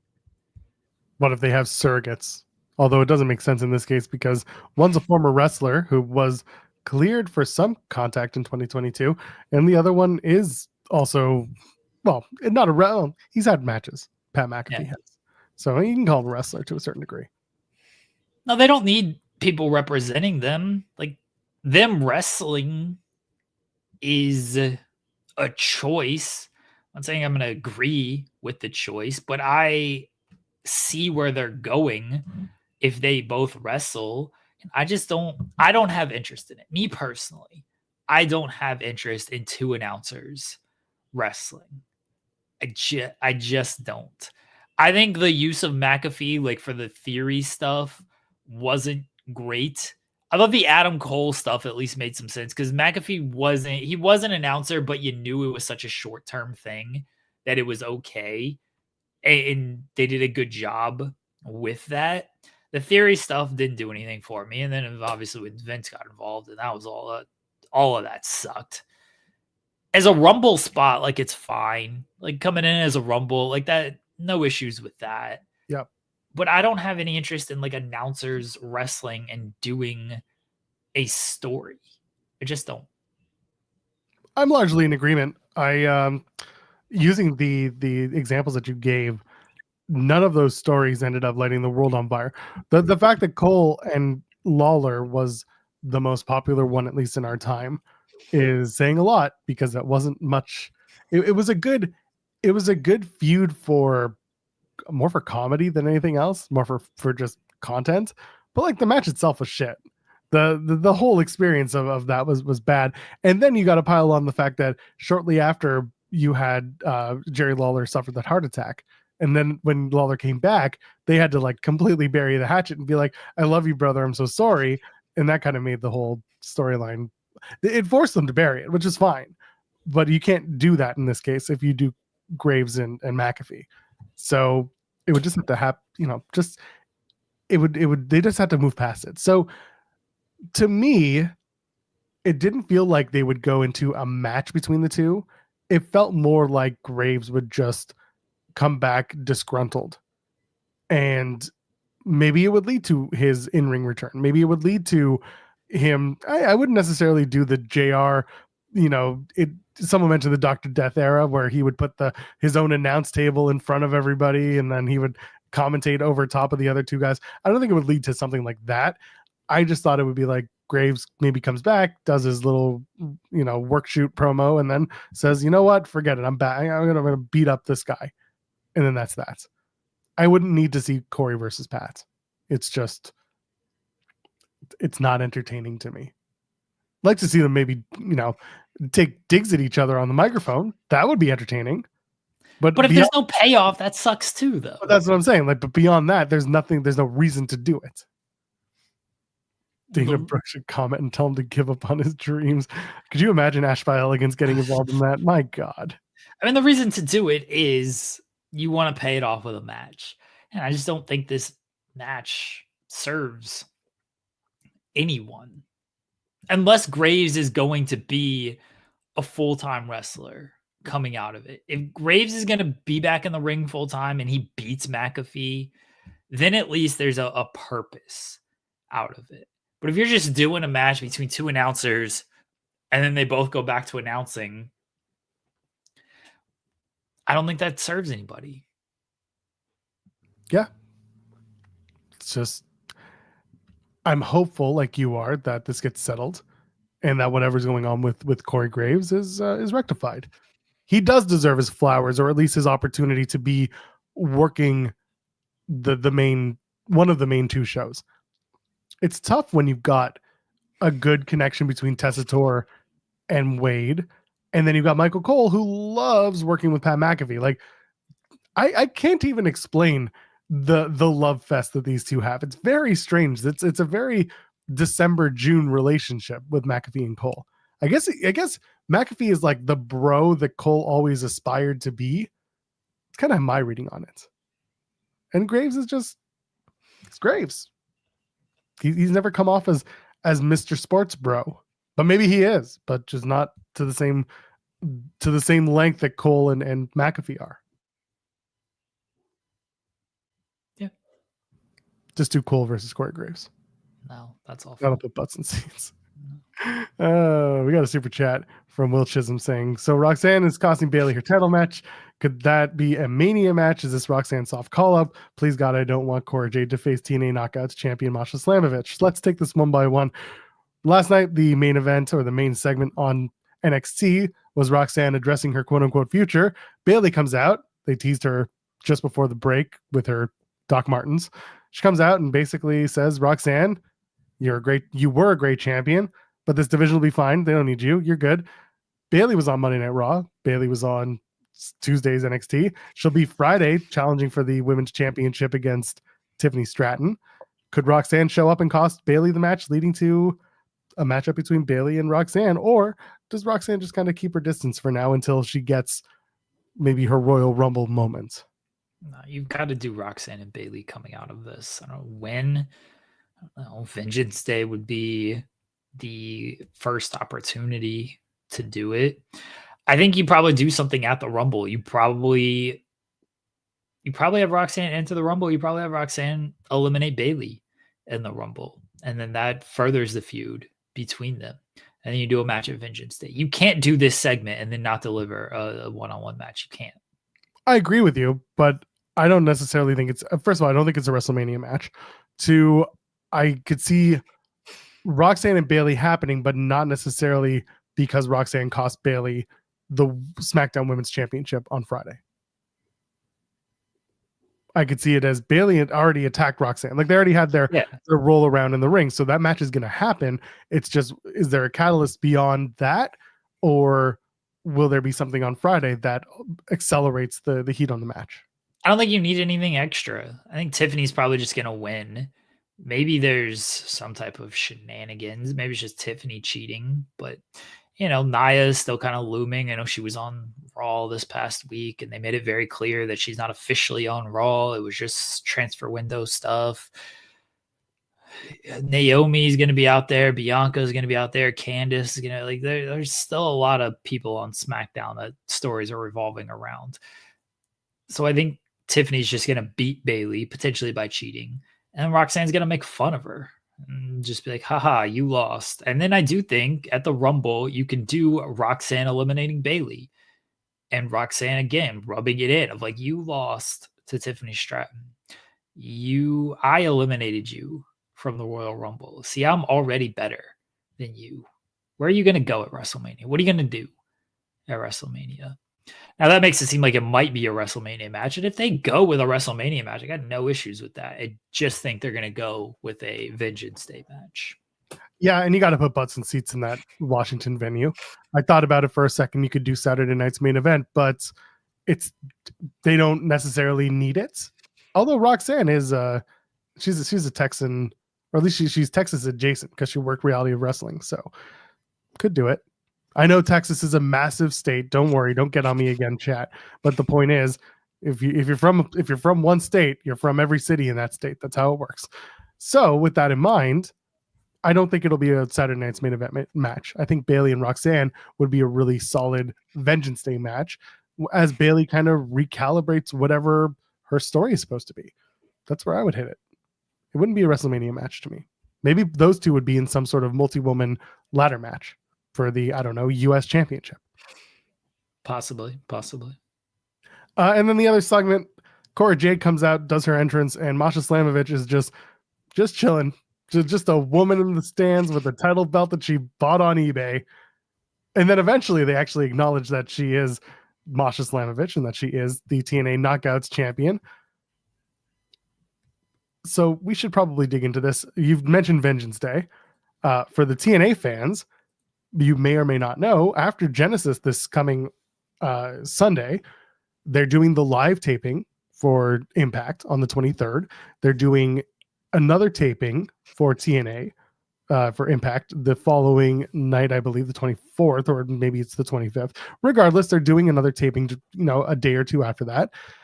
There's another part of this. Fightful Selected reported that there is a potential to come back to Orlando, Florida for a taping sometime in February. February 20th and 21st has been discussed internally. It hasn't been confirmed as a venue, or no venue has been confirmed, but we're told that an official announcement is expected in the coming weeks if it's finalized. There are no official shows for TNA in February. Normally there is a monthly special. Nothing's there. With Masha showing up on NXT, the Knockouts champion, there could be some TNA and NXT crossover for Vengeance Day, which I wouldn't hate. It would be a good time to have.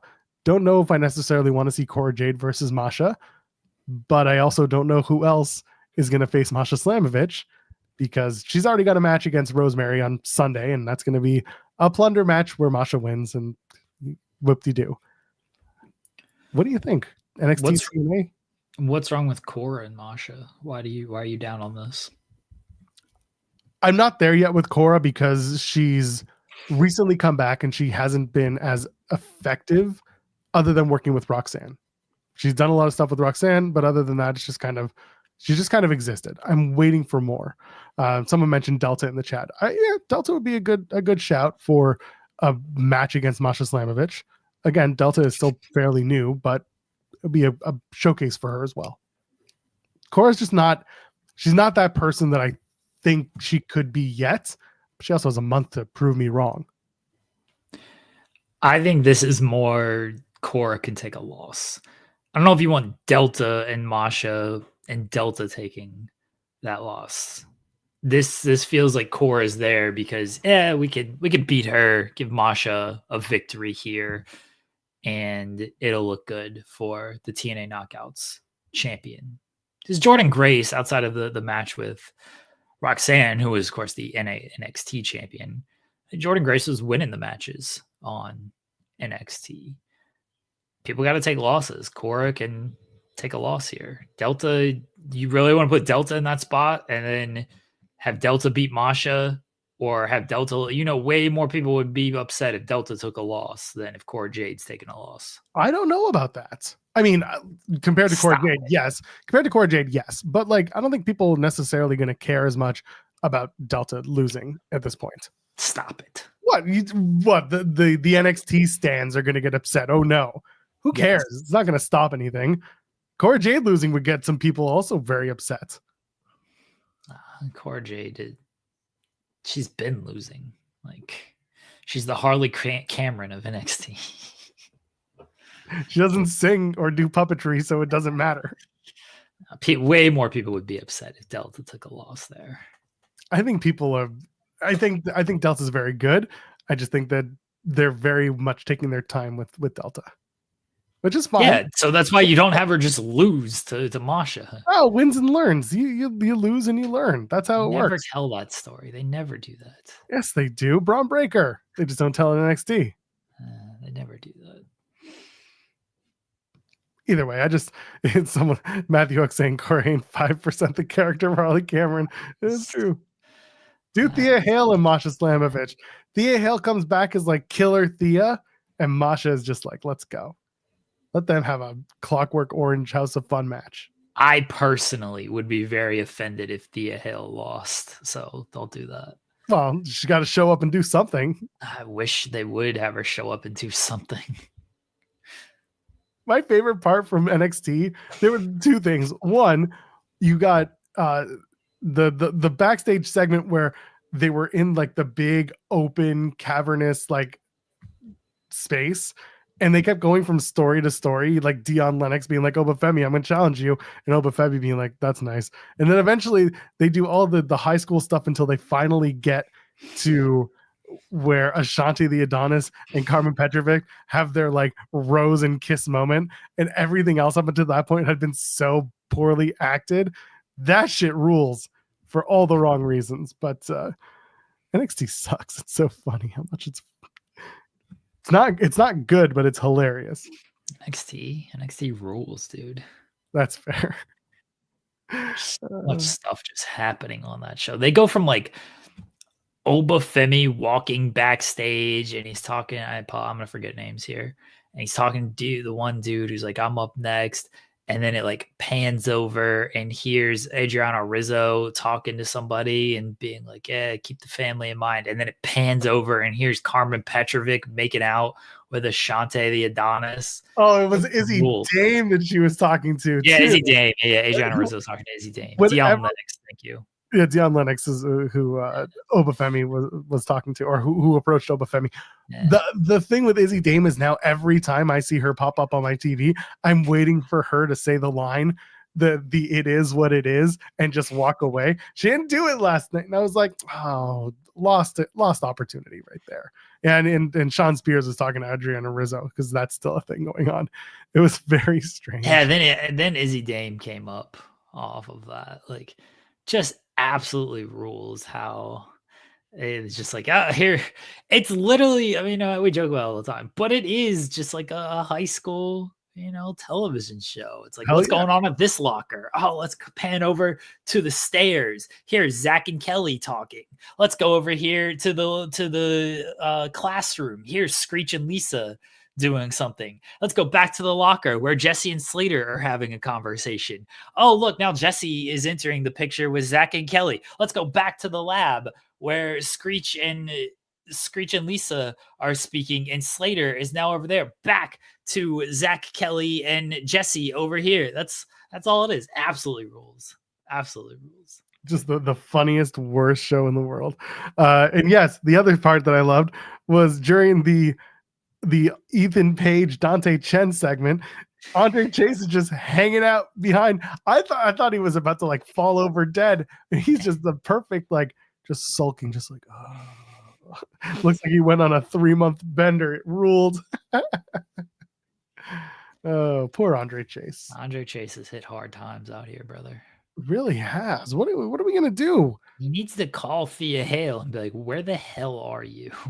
That's true. She's like, I'm at another country concert. What are you doing? Weekend at Chase's is hilarious. Will Chisholm sent a super chat saying people got mad that Stephanie Valkyr got pinned, but she's winning the North American Championship. Oba mocking people with the shoot voice popped me. That was actually very funny. If you don't know, Oba Femi's voice is not the one that he puts on weekly on television. He has a North American dude from the South voice. That is his normal voice. You can see it. He's done it on Level Up when he first started with the company on TV, and then he started doing the character where he has this accent. But then when he said, I laughed when he came out and did "It's always been my dream," and it just a total regular voice. It was very funny. And yeah, Valkyrie is going to win, but this is an opportunity for them to. It's okay. Let's put it in perspective. Poorly told story, but they're just delaying the inevitable. Stephanie's going to win that North American Championship. They just had to do this silly Shotzi versus Fallon Henley first thing, just so I guess we'll get to the PLE. Maybe it was so dumb that she won the number 1 contenders match, and then Shotzi's like, I deserve a shot. And then it's like, well, now we'll do a singles match. And then she lost. Stupid, but whatever. Yeah, they just didn't do it very well. Yeah, the story was convoluted. Why did you have it? Well, it sucked. Yeah. It wasn't done that it wasn't done well. It was stupid and unnecessary. As is tradition. Hey, you want to know what really grinds my gears? What's that? Streamer drama. What? You ever see this? You ever see when streamers have drama with each other? Joel, what do I always tell you? You spend all of your time on the internet looking for things that people argue about.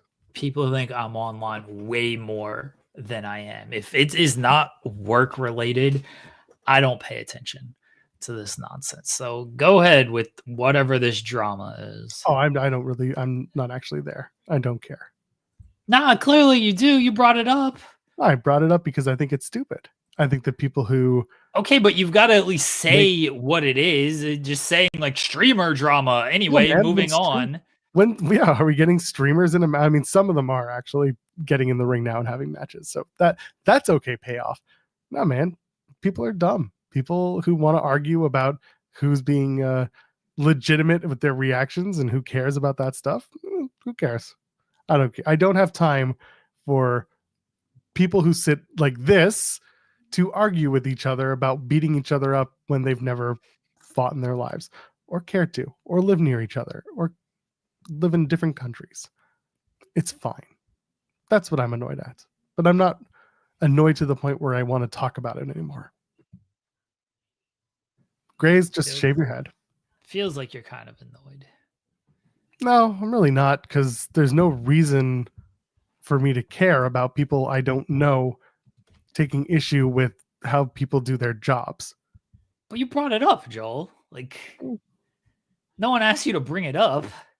Oh, you were talking about what grinds people's gears, and I was like, no, I got to think of one too in my head.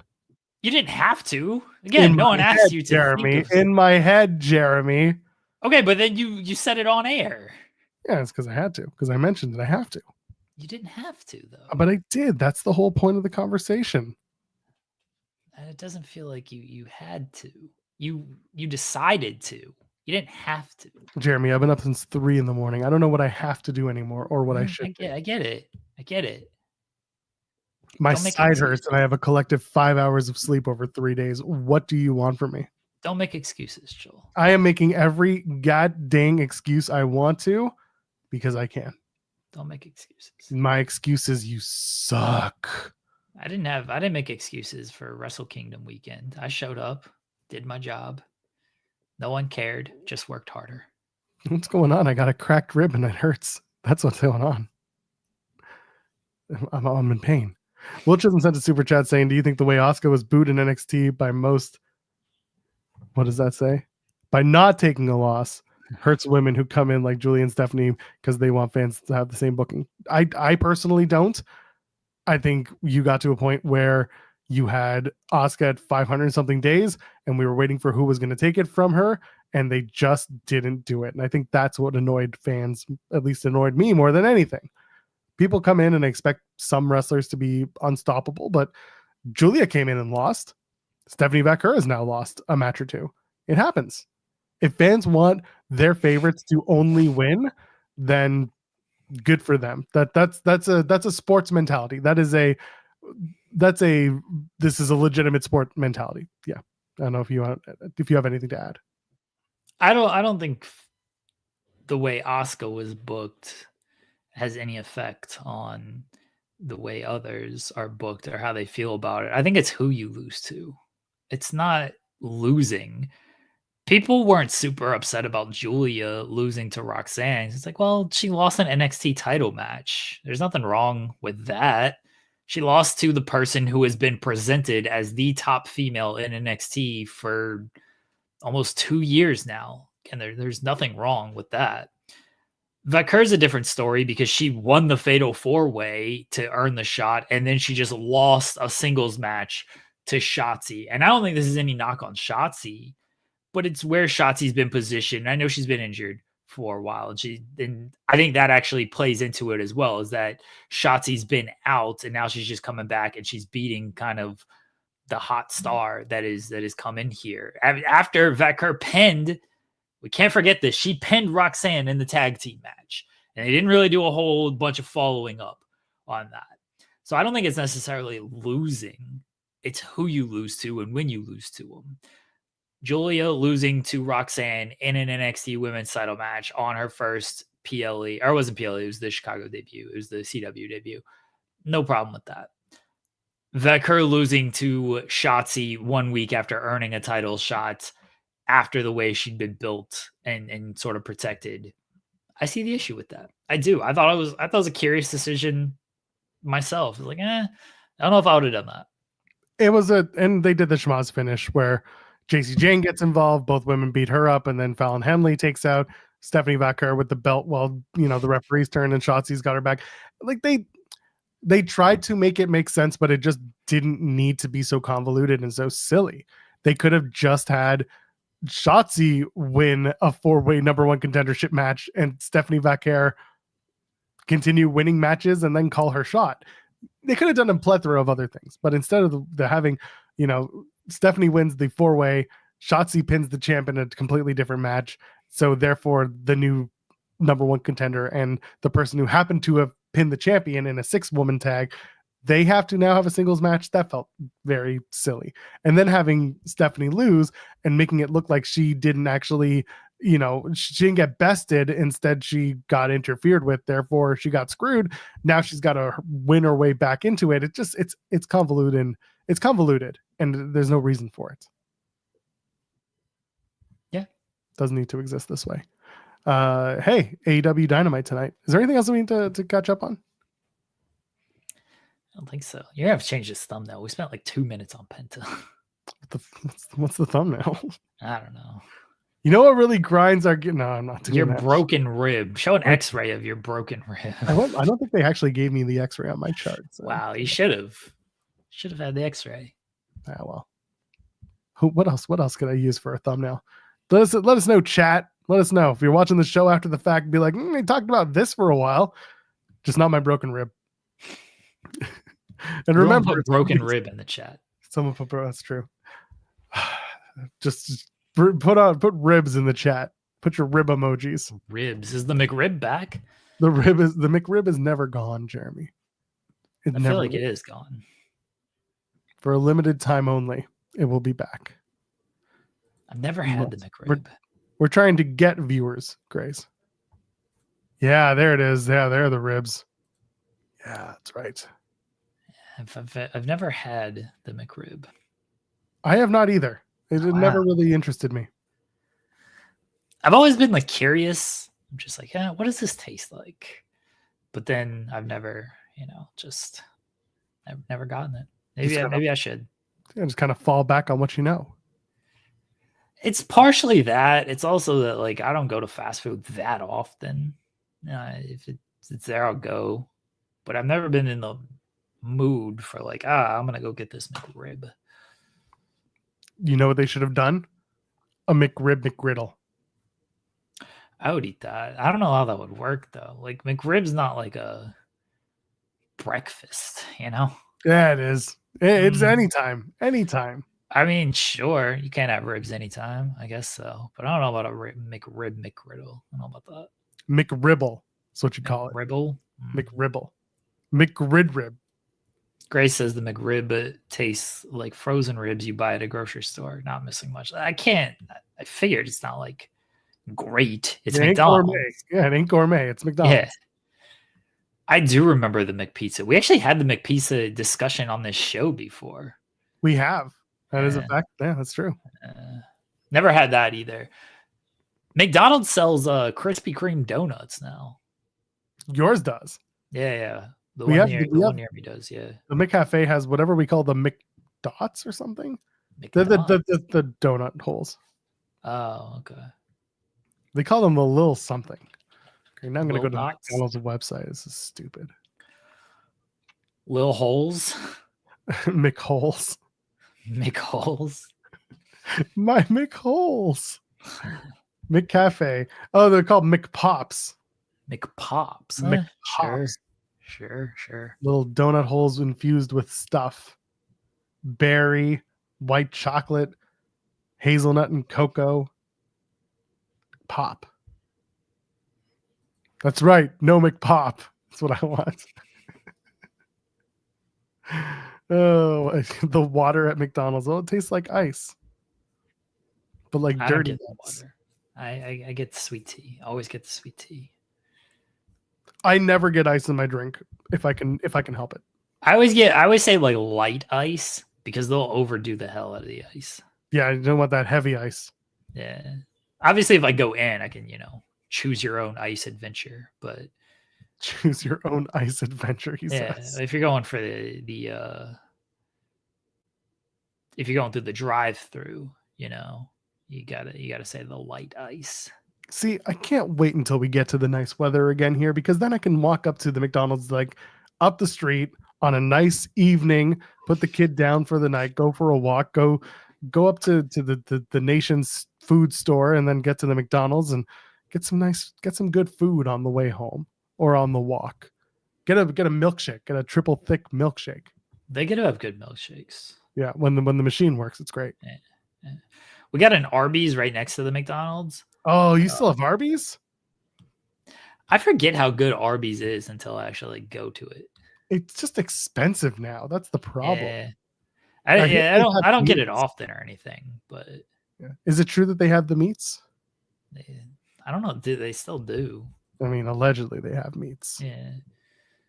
No, Arby's is good. The roast beef sandwich is timeless, man. Timeless. Just like Tony Storm. Did you know there are no Arby's in the city of Toronto or Mississauga? Yeah, that makes sense. Wow. Closest one is, what is Taunton Road East? Oh, that's Oshawa. That makes perfect sense. Huh. Well, nobody goes to Arby's in Toronto because it doesn't exist. Yeah, the curly fries. Yeah, the curly fries, and you gotta dip the curly fries into the milkshake. That's the way to go. People know my story about not Jack in the Box, but Carl's Jr. in Toronto.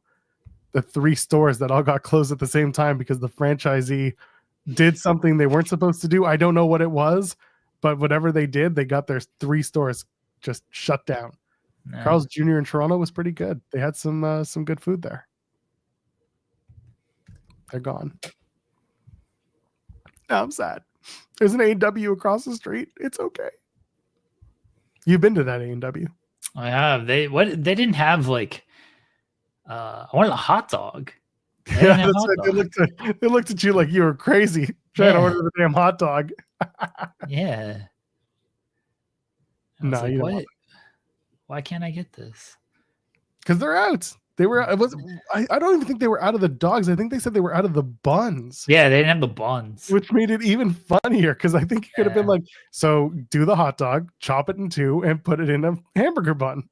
Yeah. I was super annoyed. I was like, what? That was after the Sami Zayn comedy show, wasn't it? It was. Man, what a night that was.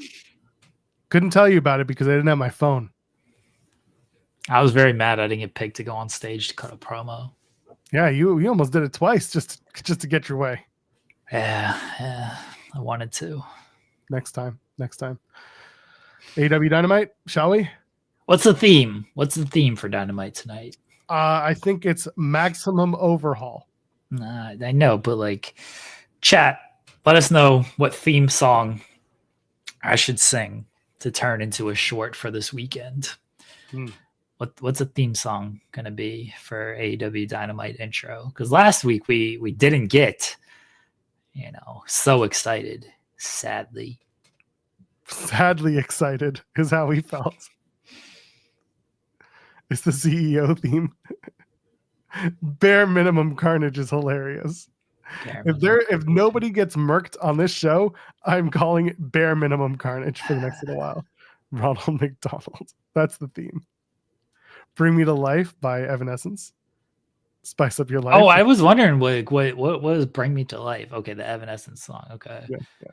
That makes sense. Medium rare carnage is what happens if Powerhouse Hobbs wins. I don't know if he did one for the vintage Carnage movie. Will he did one for the other Venom movies? But I assume the Venom Carnage movie was the latest one, and I don't think he did one for the worst. Can't do that. A Jackson 5 song that would be very on par, very on theme. Vanilla Baby, of course. I had a dream about that song. Oh no, you had a dream. How do you have a dream about Blake Christian? No. It wasn't even about Blake Christian. It was just that song. It's gonna be like, were you listening to that Game Changer podcast a little too late? Is that what happened? No. It was just like, I don't even remember. Like, I don't remember the full details of the dream, but it was. We were like in a classroom or a bus. It was like a group setting. Okay. That's all I remember. It was a group setting. And like everyone started singing this song. I don't like no whips and chains, but you can't tie me down. You can whip your lovin' on me.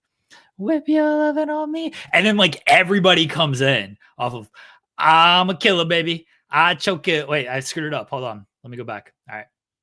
Reset. So like it was just me. It's just me. I swear it's like a classroom. Like I was teaching this class.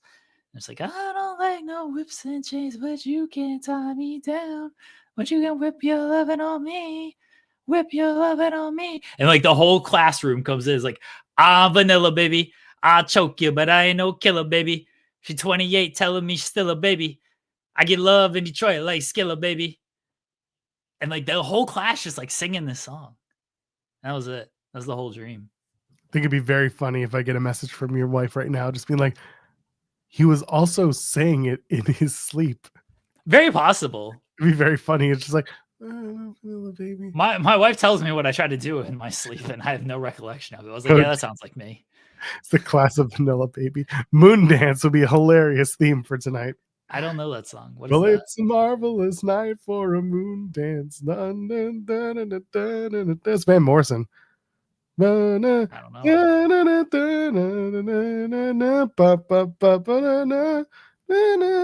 Can I just have one more moon dance with you, my love?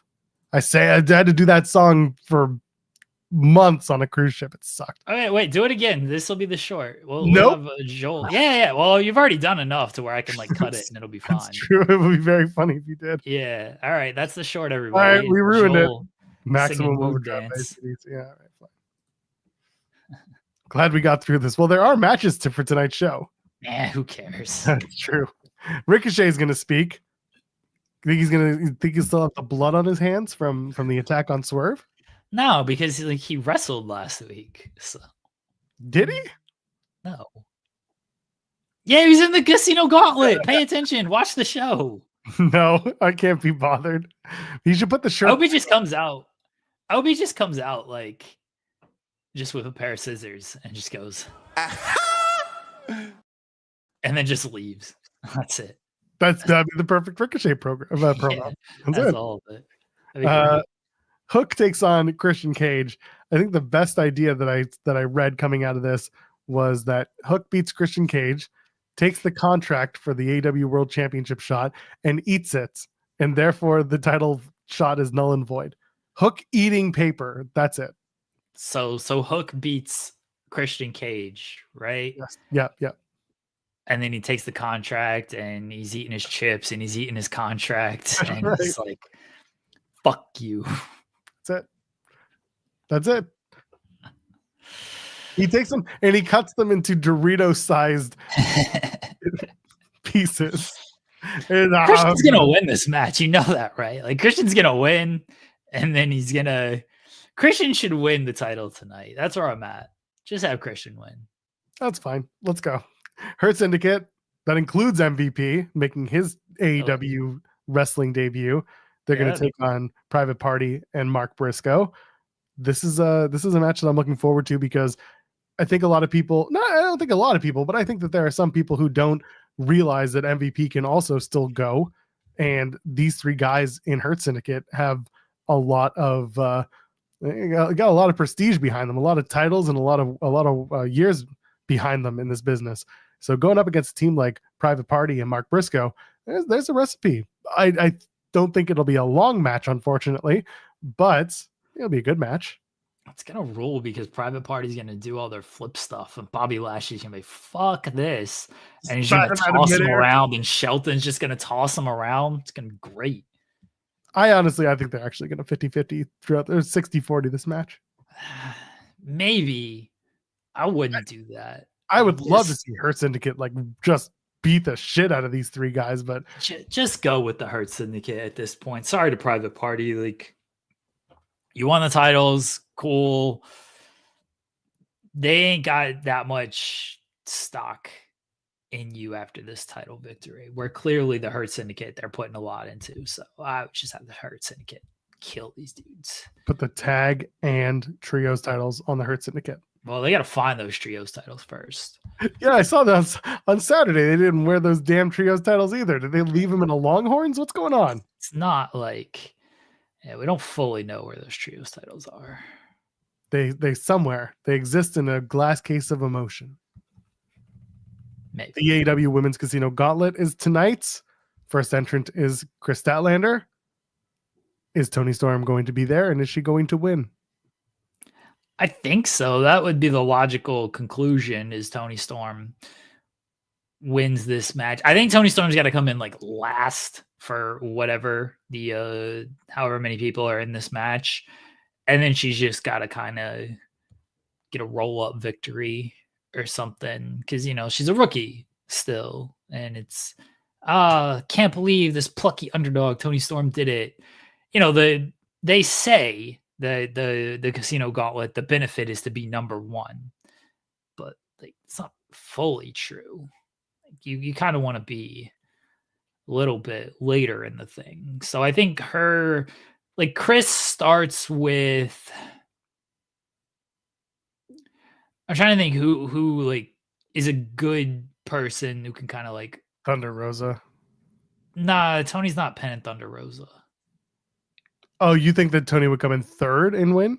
No. She comes in last, but like she pins the person who's been in long as well. That's not Chris. Just pin Chris. Harley Cameron, because like they just beat Harley Cameron, so it would be very funny and very on brand. Yeah, so Chris starts with Harley Cameron, and then Toni Storm pins Harley Cameron. Like that's honestly a way that they could do it. Who should be in this match and actually like get pinned? Karen Jarrett. No, Jeff Jarrett be in this match. Karen Jarrett is the name I said. Damn it. Sorry. Okay.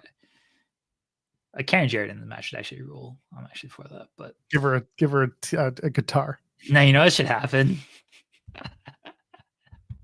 This is a terrible idea, but like I actually think they could do this. So Chris Statlander, they allegedly have like intervals for this thing. Allegedly, I don't know what they really are. It's a very loose allegedly.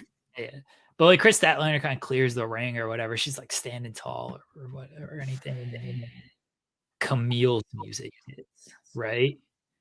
Camille's music hits, and so Camille comes out and she's toe to toe with Chris Statlander. They're face to face, not quite toe to toe. They're face to face. This would mean a whole lot more if Statlander did beat her in like 6 minutes a month ago, but 2 months ago. But they're face to face. And then Toni Storm just comes up and rolls up Camille and pins her. And Statlander just stands there, like has no clue what's actually happening. And yeah, and that's how Toni Storm wins. Just pins Camille for standing there and looking. Are you stupid or are you dumb? Yeah, that's what I was waiting for. I knew that would be the cue to come back. Maybe Ty Mello makes her return to AEW. That'd be good. That'd be good. I mean, she's wrestled in Stardom, but it'd be good to see her back out there. That'd be good. Yeah, like I said, her return to AEW would be a nice place tonight. I don't know, man. There are a lot of people on this roster that could show up, but that's Casino Gauntlet. You don't know how many are going to be in the match. About like 12 or so. 12 is a lot. I don't think they'll go past 10 people. Really? Okay. I don't. All right. I mean, Willow, Tony, Chris, obviously. Julia said. Julia has said basically hinted that she's in it. Yeah. I don't know. We've talked about Serena Deeb, possibly Thunder Rosa. Harley's in it. Harley's in this thing. Harley is it? Yeah. Okay. Penelope Ford, maybe Nyla Rose. They got plenty of women. You can get to 12. You can, but I just don't think they're going to get that high. And Deanna, Taya, Jamie Hayter, Anna Jay, Abaddon. Nah, it's not Halloween. Sorry. Britt Baker. I don't know, but I don't think we'll be seeing Britt tonight. I don't know. It'd be a pleasant surprise, but I don't think we're going to see her. Bring out Alicia Toot just for shits and giggles. She's not a wrestler. That would be bad. Don't do that. She's not a wrestler. I mean, Lexi Nair. She's done some work. Don't have her in there either. Well, she's done work with the Minions. She has some sort of wrestling. No, she got kicked out. She's done. Yeah, she's done because she's graduated. No, she didn't graduate. She got expelled. What do you mean graduated? It was a valedictorian. It's like being. She got expelled. She got expelled for nothing. She was expelled. You were Sean. Hello. It's been a while. I know what happened. You never wait. You never call. So here's the way it unfolds. My wife is in the education business. She had Christmas break off, and then we have been under about 6 to 7 inches of ice for the week and a half since she was supposed to go back to school. So she ain't been to work in like a month. Damn. Bless. So I've been enjoying daily breakfast with my lovely wife every morning at about this time. Instead of breakfast with us. Wow. I've been up since 3 a.m. What is wrong with you? Joel's just been bitching and complaining this whole show. That's funny. That's what time she like had to do some NTI stuff. It was up till 3:30 in the morning. Minion in training? Minion Training Institution? Training Institute. NTI, not NTI. I thought you said MTI. Okay. That'd be Minion Training in. Yeah, Minion Training Institution. That's what I've called it. I did have a reason I was coming here today. So there's no episode of The Hump today because I'll be heading up to Cincinnati. I know a lot of people think that I live there, but I don't. I live in Lexington, Kentucky, so it's about an 80-minute drive. But in place of The Hump, we have something I've honestly wanted us to do for quite a while, and we got Mike Straw, who has done a lot of great work for us in the past and become one of the top newsbreakers in gaming media. It's called Fightful Presents, and some of them will be like 8-minute videos like this one. Some of them will be like an hour, like the Fightful CM Punk timeline that we dropped. But it's about the New Japan Exodus of 2016. And that was one of the first stories that I ever worked on that I had like some exclusive information on. There were a couple before, but It was very funny because this is the most Carl Anderson thing ever, but there were no major wrestling websites giving New Japan Wrestle Kingdom coverage back then. So I was trying to find my place, and I was like, I'm going to reach out to the English-speaking talent there. And Carl Anderson, he and I had a mutual friend. He actually trained with a good friend of mine. He's like, yeah, we'll do it. We've never done an interview before. And a month before Wrestle Kingdom, I'm like, hey, have you had any talks with WWE? Just throwing it out there, not actually expecting it. And he goes, yeah, there's been lots of talks. Who knows? Maybe I'll go there. And I'm like, okay. And that started the Carl Anderson and Gallows never lie. They just always tell the truth. Have you ever seen that video of Theo Von saying that he found a Cat Williams statue at the store? And he's talking to Drewski. No. And Drewski's like a funny joke. And then it cuts to Theo Von with a Cat Williams statue. Oh, but yes. Black Okay. Nutcracker. And Drewski's like, you don't even lie about stuff. You just do it. That's Gallows and Anderson in wrestling. That's them. Like, they have sat there with Impact Tag Team Championships on their shoulder and said to me, yeah, we're going to go do a little stint in New Japan and go back to WWE. Like, on camera to me before. So that helped launch one of the first stories I ever covered from an exclusive standpoint.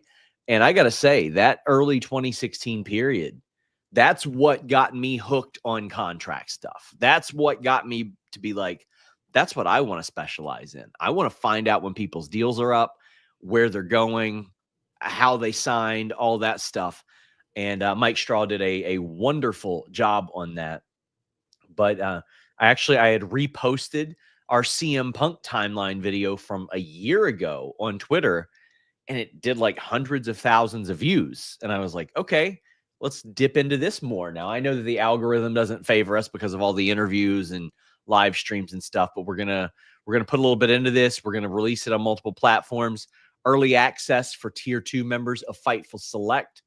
We'll get these as well, but I hope you guys tune into that at 3 p.m. And I'm also planning on working on a series, hopefully this year, that won't have a regular thing on it, but it'll be like stories behind our stories or interviews or things like that. Lots of cool stuff coming to the Fightful YouTube channel. Am I going to be interviewed for those? Like, yeah, I told Jeremy like 2 months before all of this stuff, and I just confirm, like, yeah, I knew this all. We could legitimately do one on the Soul Train Jones feature that you did. And I'm not kidding. That was amazing. That was my best work. I peaked there. It's been all downhill since then. Between that and my Virgil interview, I think there's a good video there. Yeah, I think so too. I think so. That'd be good. The irony of that being a good video. Well. Would be. I mean, like when I did that interview with Virgil, I was like, I can't ever release this. I can't. And then I was like, well, yeah, I can. I can tout it as the worst interview I ever did. And it was so funny. Like the people that were seeing, like Bischoff reached out to me. And I was like, what? He's like, yeah, it was terrible. He's like, but it's good that you were self-aware of it. He's like, you found a way to promote it and benefit from it. It was wonderful. And now something I look back on as a positive experience.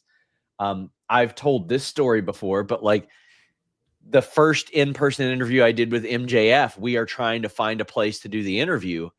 And Adam Hangman Page walks up to us and goes, hey man, it's you and me finals in the Battle Royal. And MJF was like, ah! He goes, Stevie, which is his name, he goes, this is Sean Ross Sapp of Fightful. And Hangman just goes, oh, fuck.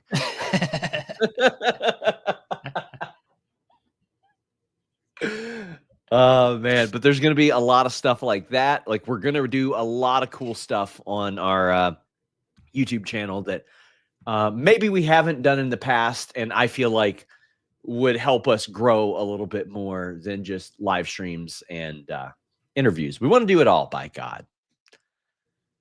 We want to be like Lindell Global. 2 out of 10. What? Hey, you know that I've been Fightful champion for 1,400 days as of today? Yeah, well, Dan Severn was NWA champion for like 4 years or something like that. Man had a great mustache. Gilbert held the light heavyweight title for like a year and a half or something. That's the one I'd compare it to. Yeah. When have you defended it? Hmm? When have you defended it? Oh, damn. We're out of time. I'm going to get Lily out of retirement. Oh, boy. Oh, listen, I wouldn't fuck with her. Like she'd listen, she's jacked, man. Like no chance. No, thank you. Oh man. Well, guys, Fightful Awards this Sunday, 6 p.m. Eastern. Jeremy, please plug it a lot. I'll plug it, and then there's like GCW that night, and there's TNA that night. That's right. The pre-show of all those. There you go. It's the pre-show to the Genesis post-show, which will be never. God, never. I've actually got it in a folder now of things I might release on Select, but it might be a tier 2 thing down the line. Because listen, it's pretty bad. We have had literal stalkers of mine that we found subscribed to Fightful Select. And I don't want them editing that footage. That's for sure. You got to put that thing on like tier 5 or something. Like the $5,000 tier. Yeah, it's got to be higher than tier 2. It replaces the Jeff Jarrett guitar. It is funny because people are like, who would ever subscribe to the $5,000 tier? And I'm like, we've had multiple people that look at it and they're like, oh, well, I could just do this instead of paying you straight up for a sponsorship. And I get all this stuff. Yeah. Destiny FOMO did one time, I think. Yeah, she got extra time out of it too. Yeah, because she doesn't OnlyFans, among other things. And at the time, we would put a picture of the person that sponsors up in the frame. And I was like, hey, do you want me to outright say OnlyFans? I don't mind. She's like, nah, they'll Google me. They'll find out. Savvy woman. She knows her SEO. She gets it. She does. Brilliant person. I'll catch you guys later. Take care. Enjoy the show. Safe travels. He's going to be there for maximum carnage. He should go beat up John Moxley. He should. Powerhouse Hobbs, John Moxley for the AEW World Championship. We're back on our Dynamite preview that we didn't finish. Yeah. John Moxley's going to lose that title tonight. It's happening. This is it. If they're not going to. And I understand why they're not going to. I understand they're not going to pivot and go with Hobbs. Like, I think they could. I think they have an opportunity to do it, of have Powerhouse Hobbs win, have Moxley get it back at Grand Slam, and just do. Yeah, that's what they did the Hogan Luger change. They were building towards Sting, but they still did the Luger win in the middle of that. I know some people were upset about that, of like, wait, you just wasted the big dethroning of Hulk Hogan with this random this random Lex Luger victory. I understand why people would be mad about that. I think it's completely different eras. I think it's completely different story as well. So I don't think it's quite apples to apples comparison. I don't think they're going to go with Powerhouse, but I wouldn't be mad if they did. I wouldn't be. I get it. Hopefully the match is just good. I mean, it's got to be better than the last time they faced off, because that was when Powerhouse got that injury. So I would like to see a good, strong matchup between these two. If Moxley wins, at least make it a very well fought battle. Give us a little hope that, Moxley's not completely washed, as the children say, which I don't think he is. I just think that the story has been lacking in terms of story, if you will. But we'll see what happens after tonight. There could easily be some fun stuff that happens that makes us, enjoy it a little more. Of course, they have the Collision 12-man tag. Who knows? Maybe they'll scrap it between now and Thursday, or maybe this will all play in together, or maybe it'll just be a big schmoz finish and everyone's going to fight at the end of the night and that's it. Woo! Say something about John Moxley, who I think is great. He's a great champion, one of the greatest champions in AEW history. I've listened to a few John Moxley interviews this week because he's doing the local promotion for Cincinnati and everything. There's a really good feature on him, The Uncrowned. It was not Cam Hawkins who did it, but I should get the writer's name. Hold on 1 second. I'll tell you who the writer is, so I make sure I give them proper credit for this feature on the Uncrowned on Yahoo. It is Anthony Sola Heffinger. So Anthony does a very good feature on him. The other interviews I've sort of listened to with Moxley, it's been like some local hits and everything. He's doing his best with trying to promote the shows. I don't know if he isn't interested in the stuff. Maybe the questions just don't excite him. It's very generic questions, you know, you're only gonna do so much with those. Like if I'm listening to this as a casual of like who knows that it exists, but maybe doesn't have interest in going to the show, and is maybe on the fence. I should say maybe he's on the fence about going to the show and stuff. Listening to Moxley doesn't really inspire me to go to the show. And I think he's a good interview when he sort of wants to be.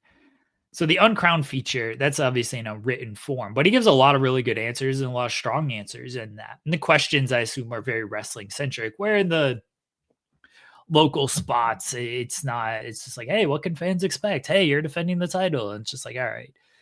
Like, I think Moxley is a guy for these interviews who's got to be almost challenged a little bit to give an answer. And if he's not challenged to give an answer, you just kind of get an uninteresting answer. And I don't think that serves like trying to promote the show and trying to get people to watch or tune in or attend the shows. Right. I hear what you're saying. Sometimes when you have the local talent doing these interviews, it's great, but it's got to be the right local talent. It's got to be the right person to sell you on the event and not just tell you stories and answer questions. I'm curious about how the walk-ups will be tonight. Well, I think they've almost sold out the show. It's not configured for a ton of people. It's only configured, for about 1,500, and they're at about 1,500. So. Okay. What about Collision? Collision's a little bit more, I don't say dire, but that's a show, that's an arena, because this is a theater. Yeah, it's a theater, so you can only configure it for so many. Yeah, Collision. So the current setup for Dynamite is for 1,573, and they're at 1,508. Okay. So they'll probably do well on that. But Collision as of January 13th is at over 1,000, and they're at the same spot. Oh, they're at the same spot for Collision. Okay, yeah, they're running the Andrew J. Brady Music Center. So they're looking like they could sell out both nights in Cincinnati, which is good. If they do it, great. I'm glad to see it. It's a 1,500 seat venue, and if they fill that up, then great. The venue that they're working in Atlanta was interesting to me. The Gateway Center Arena. It's a 5,000 seater. They did 5,500 at their last go around in Atlanta. So I think their hope is they're just going to be able to get a full house and potentially turn people away, which is a big deal to be able to promote. So, if they fill that room, then I would love that. I would love to see them have those hot crowds. They're smart to run these kind of smaller, more unique venues. It'll come across a lot better. That's what happened with Hammerstein. Hammerstein's shows came across a lot better. They also ran that venue, I forget where it was, but just running these smaller, more intimate venues is going to come across better than trying to run these basketball arenas that are 1/20th full. Yeah, exactly. The big cavernous arenas don't necessarily give that big time feel. You can run a theater and make it look good. Just don't say that you've got 2,400 when there's clearly 400 people in the seats, and next door there's a hockey game. That's more hilarious that way. Just lie. Who cares? And then finally, in what I might just be the main event, it's Kenny Omega versus Brian Cage, the best bout machine versus the machine. Is this Mox and Hobbs is the main event? Is it? Yeah. I mean, I guess because Mox is Cincinnati and it's a world championship.